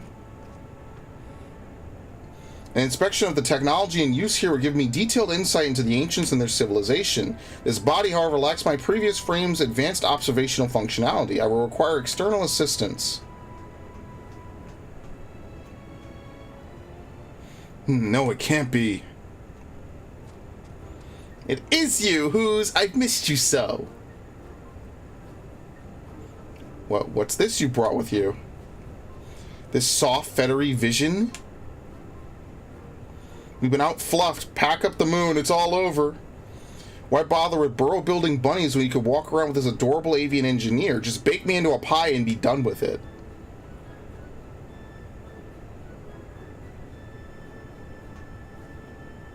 Inspect our inventions? Wait, so you're not done with us? I wasn't truly worried, of course, and I certainly wasn't about to roll myself into dough and to dive into Cookingway's new oven. Ahem, if a technical breakdown is what you need, then I am your Loporrit. As a resident atmospheric regulation expert, I can field any question or query you might care to pose. Acceptable. I will employ this being to guide me around the facilities. Your presence is not mandatory. Even locked within my current chassis, I am still an autonomous construct that has endured hundreds of your life cycles. I am capable of completing this simple objective alone.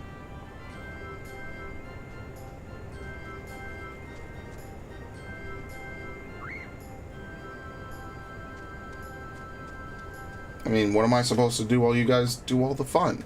Hello? I guess I just stand around. Objective complete. What happened to Growing Way?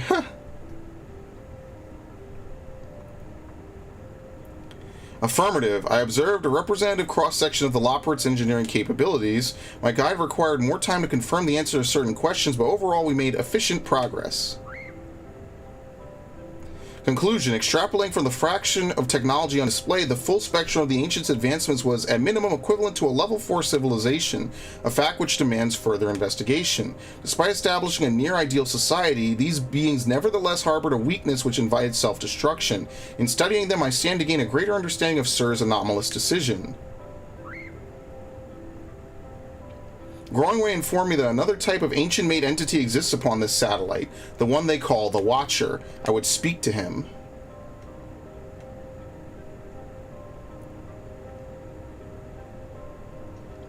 Then conserve your Aether. We will ride this Argos to our destination as you have suggested. Hilarious.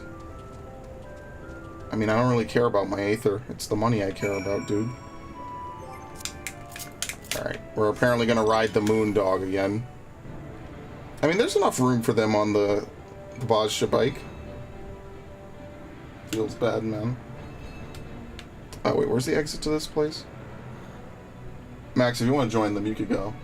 I don't feel obligated. We were all watching it together, so Oh, okay, fair enough. Fuck them then. Sounds good to me. Don't worry, they're never gonna watch this stream. Impedance detected. The creature identified as Argos refuses to acknowledge our presence. Hypothesis: upon our arrival, Growingway expressed concern that he had been outfluffed. This suggests the existence of a fluff-based hierarchy. My station in such a system would be predictably low, but Argos is adamant on ignoring even Alpha. Its fluffiness level is impossible to gauge. Argos turns to you with an impassive gaze. I'll join Lobby A. You come in after your stream. Yeah, I'll be there soon. Don't worry. Yep. Sorry. Yeah, no worries. I apologize. I appreciate you hanging out with me. Alright. Alright, it's just me now, folks.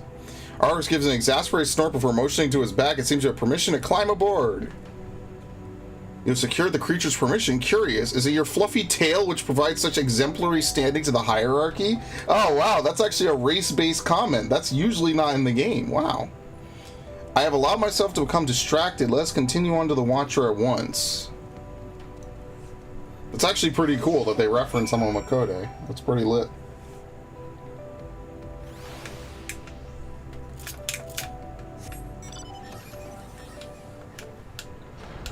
Okay. Yeah, I really want to turn off the music on the bike for this. I was bemused by the arrival of these small visitors, but I see they are companions of yours. What a rare thing for my abode to be thus crowded. How may I be of service to you? Hello, Watcher. My purpose here is to learn more about the Ancients. I would know of their deeds, their philosophies, the very nature of their hearts. I would understand why the final days was visited upon my home star. A worthy endeavor, but there is another better suited to assisting you with that task. Perhaps you might favor us with a tale or two of the Ancients you met during your travels. My fragmented memories will be a pale substitute indeed for the clarity of your more recent experiences.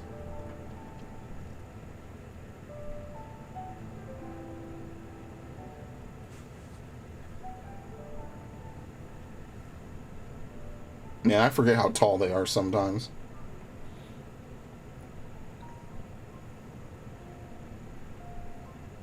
I guess we're talking about Elpis.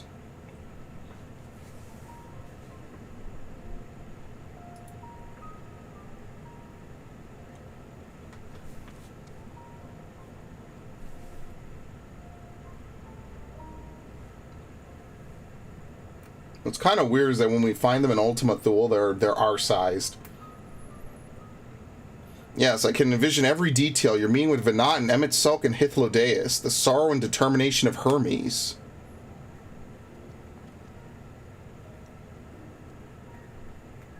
I am a creation of Heidelin, and as such, I believe the Age of Ancients would fade and be forgotten. Yet knowing that their memory lives so vividly within you, it brings me great joy. I pray you keep them close to your heart.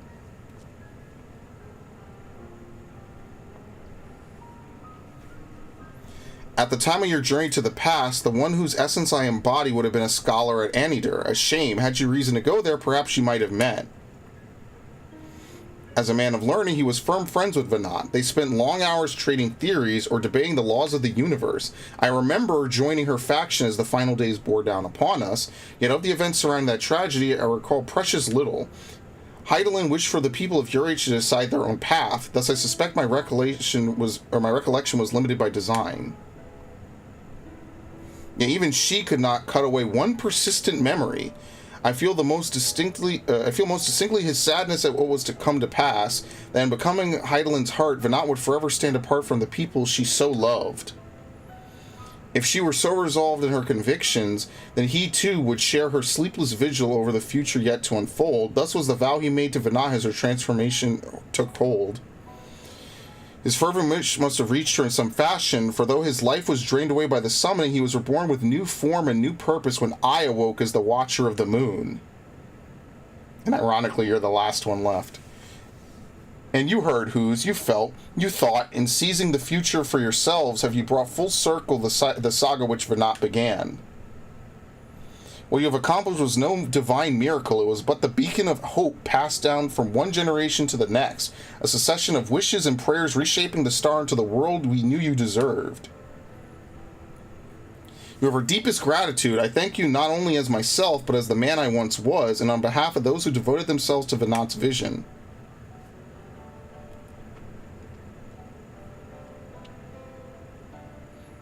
Bloop bloop.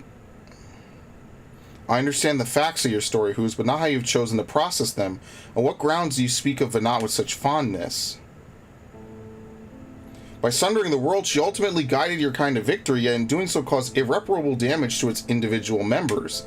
The full scale of that act is beyond calculation. It is evident, however, that it resulted in a protracted period of suboptimal existence for Emmett Selk and his brethren. Query: if the survival of your kind is the deciding factor in your evaluation, then should you not also admire Hermes and his decision to subject man to a trial, forcing you to change or perish, as was the fate of countless civilizations before you? From my perspective, his determination was similar to that of the Omicron's ancestors, those who first began trading flesh for machine, so our people might stand against the onslaught of aggression from other races. It was an unprecedented attempt, accompanied by much failure and sacrifice. Their early experiments were crude, primitive. Had they not made those first advances, however, we would have remained vulnerable to our environment. The violence would have utterly consumed us. And what of Emmett Selk himself? Judging by your retelling, he was benevolent ally saddened with a tragic fate. Yet I remember the years when my instruments fed me data from events across the entire star. During that time, I witnessed his Asians engineer multiple instances of cataclysmic strife. These calamities, as you know them, were responsible for planet-wide destruction. A man whose endgame relied upon the extinction of all modern mortals must, by definition, be your worst enemy. Nah, we're best friends. We love him.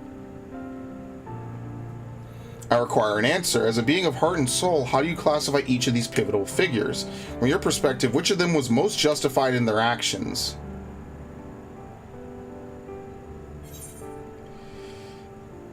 Yeah, I would say they're all justified in their own way. Venat wanted to free the people she loved. Hermes wanted to put everyone to a trial. And Hades wanted to bring back the thing he loved. And it's very evident from each one of their fights that's what they wanted. In Zodiark's name, I beseech you. It's not a cry, it's a plea. I think I understand. You seek a definitive answer. Yet, based on our experiences, Who's and I might develop very different opinions. In the same fashion, you are free to form your own thoughts on the matter. Do not be so swift to consider them without merit.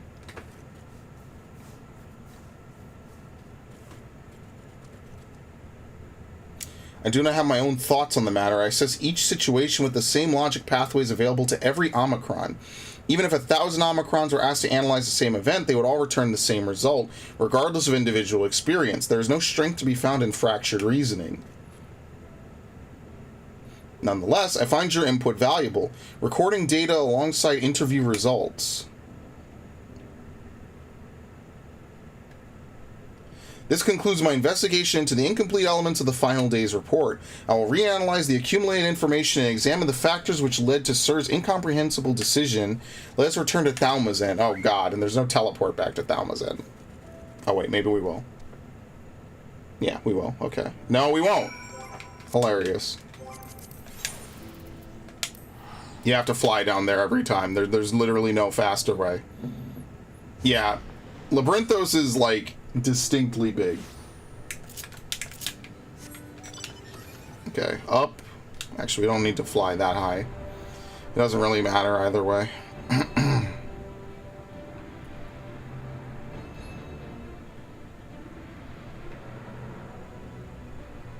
And then after this, we're actually done.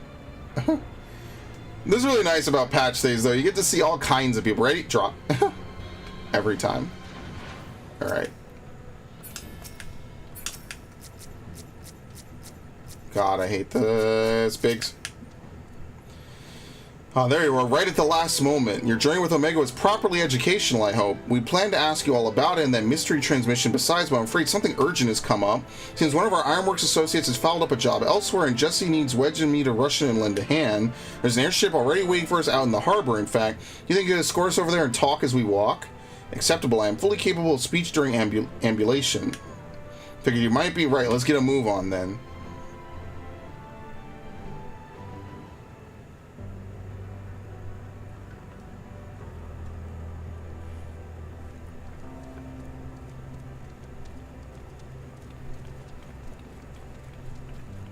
So, you've cleared up all those points of confusion then.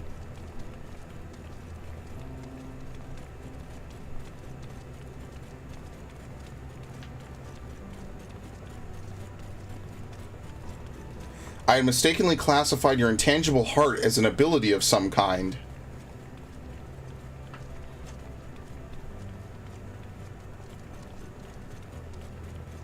An uncanny power that Omicrons can neither learn nor even measure.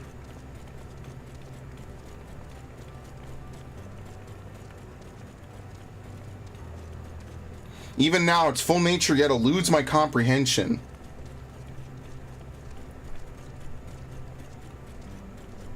Based on our investigations, however, I've decided to alter my definition.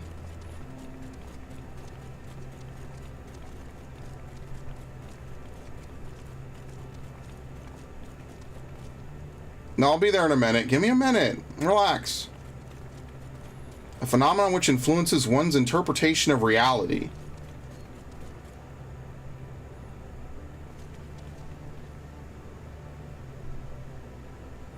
Is as close to an answer as I have found. Accordingly, Sir's actions upon meeting Mation strongly indicate the presence of a heart. Sir did not follow routine logic, but formulated an independent assessment based on the reality it perceived. It felt the best recourse for Omicrons was to cease their expansion and terminate all functions.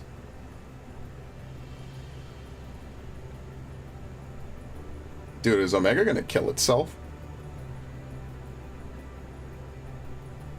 Like, actually. That's kind of depressing.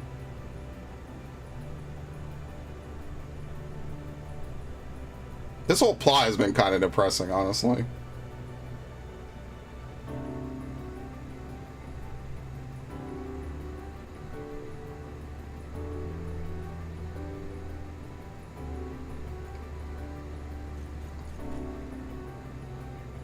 Okay.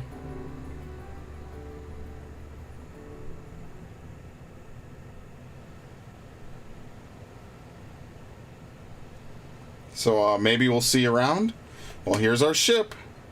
We need to be going, but first I'll hold you to your bargain, Omega. It's time you told us what was in that transmission from the flight logs. Acknowledge, I will uphold the terms of our agreement. The recording salvage from the Ragnarok was a simple one. The message is so basic, in fact, that the time spent listening to it may result in a net loss of value. Shall I continue? Now you're just teasing. Tell us the message already. Acknowledge, converting dialect coding to local language.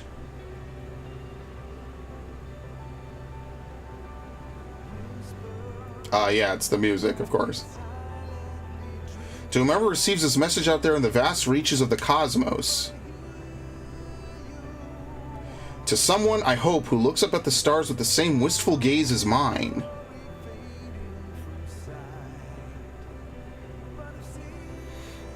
To you I say, forge ahead. May all our tomorrows be blessed with joy. Of course, it's forge ahead.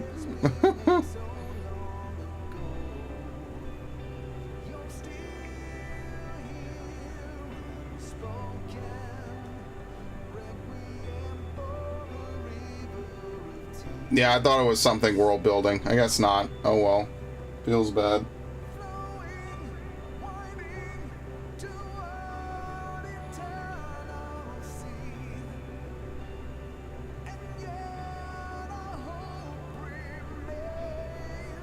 This message had no designated recipient. It lacks purpose. The concept of joy is overly abstract. The vocal supplication to manifest said joy is unrealistic in its optimism. Yet, based on their expressions, my assessment of the transmission's value conflicts with its apparent impact.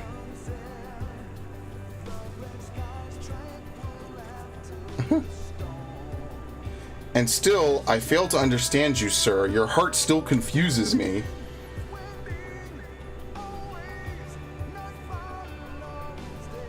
Was termination of everything the correct course? How did you arrive at this conclusion? It defies all my attempts at reasoning. But I was designed to evolve. If I continue to learn, the probability that I eventually comprehend this phenomenon is greater than 0. So I will put the dilemma of your decision aside for now.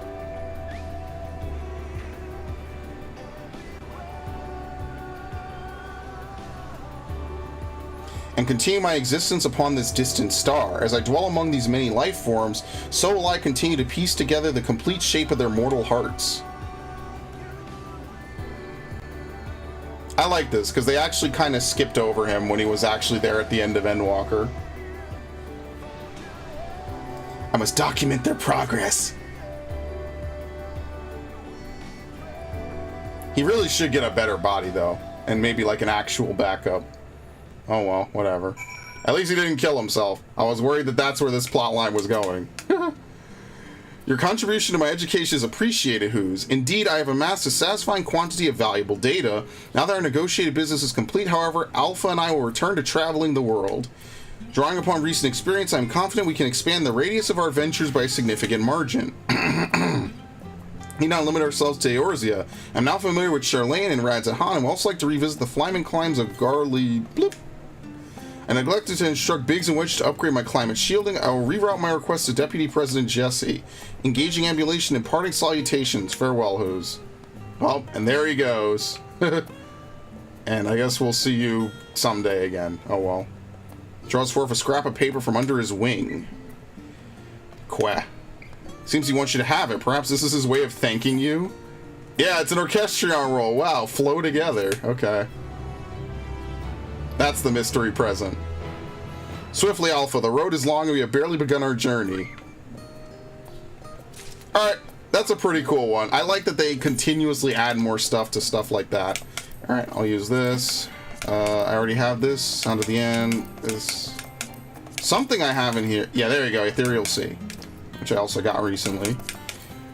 Alright, I have to go now. You know me. It's time. Thank you for joining me, everyone who did, and including the people who came to fetch me.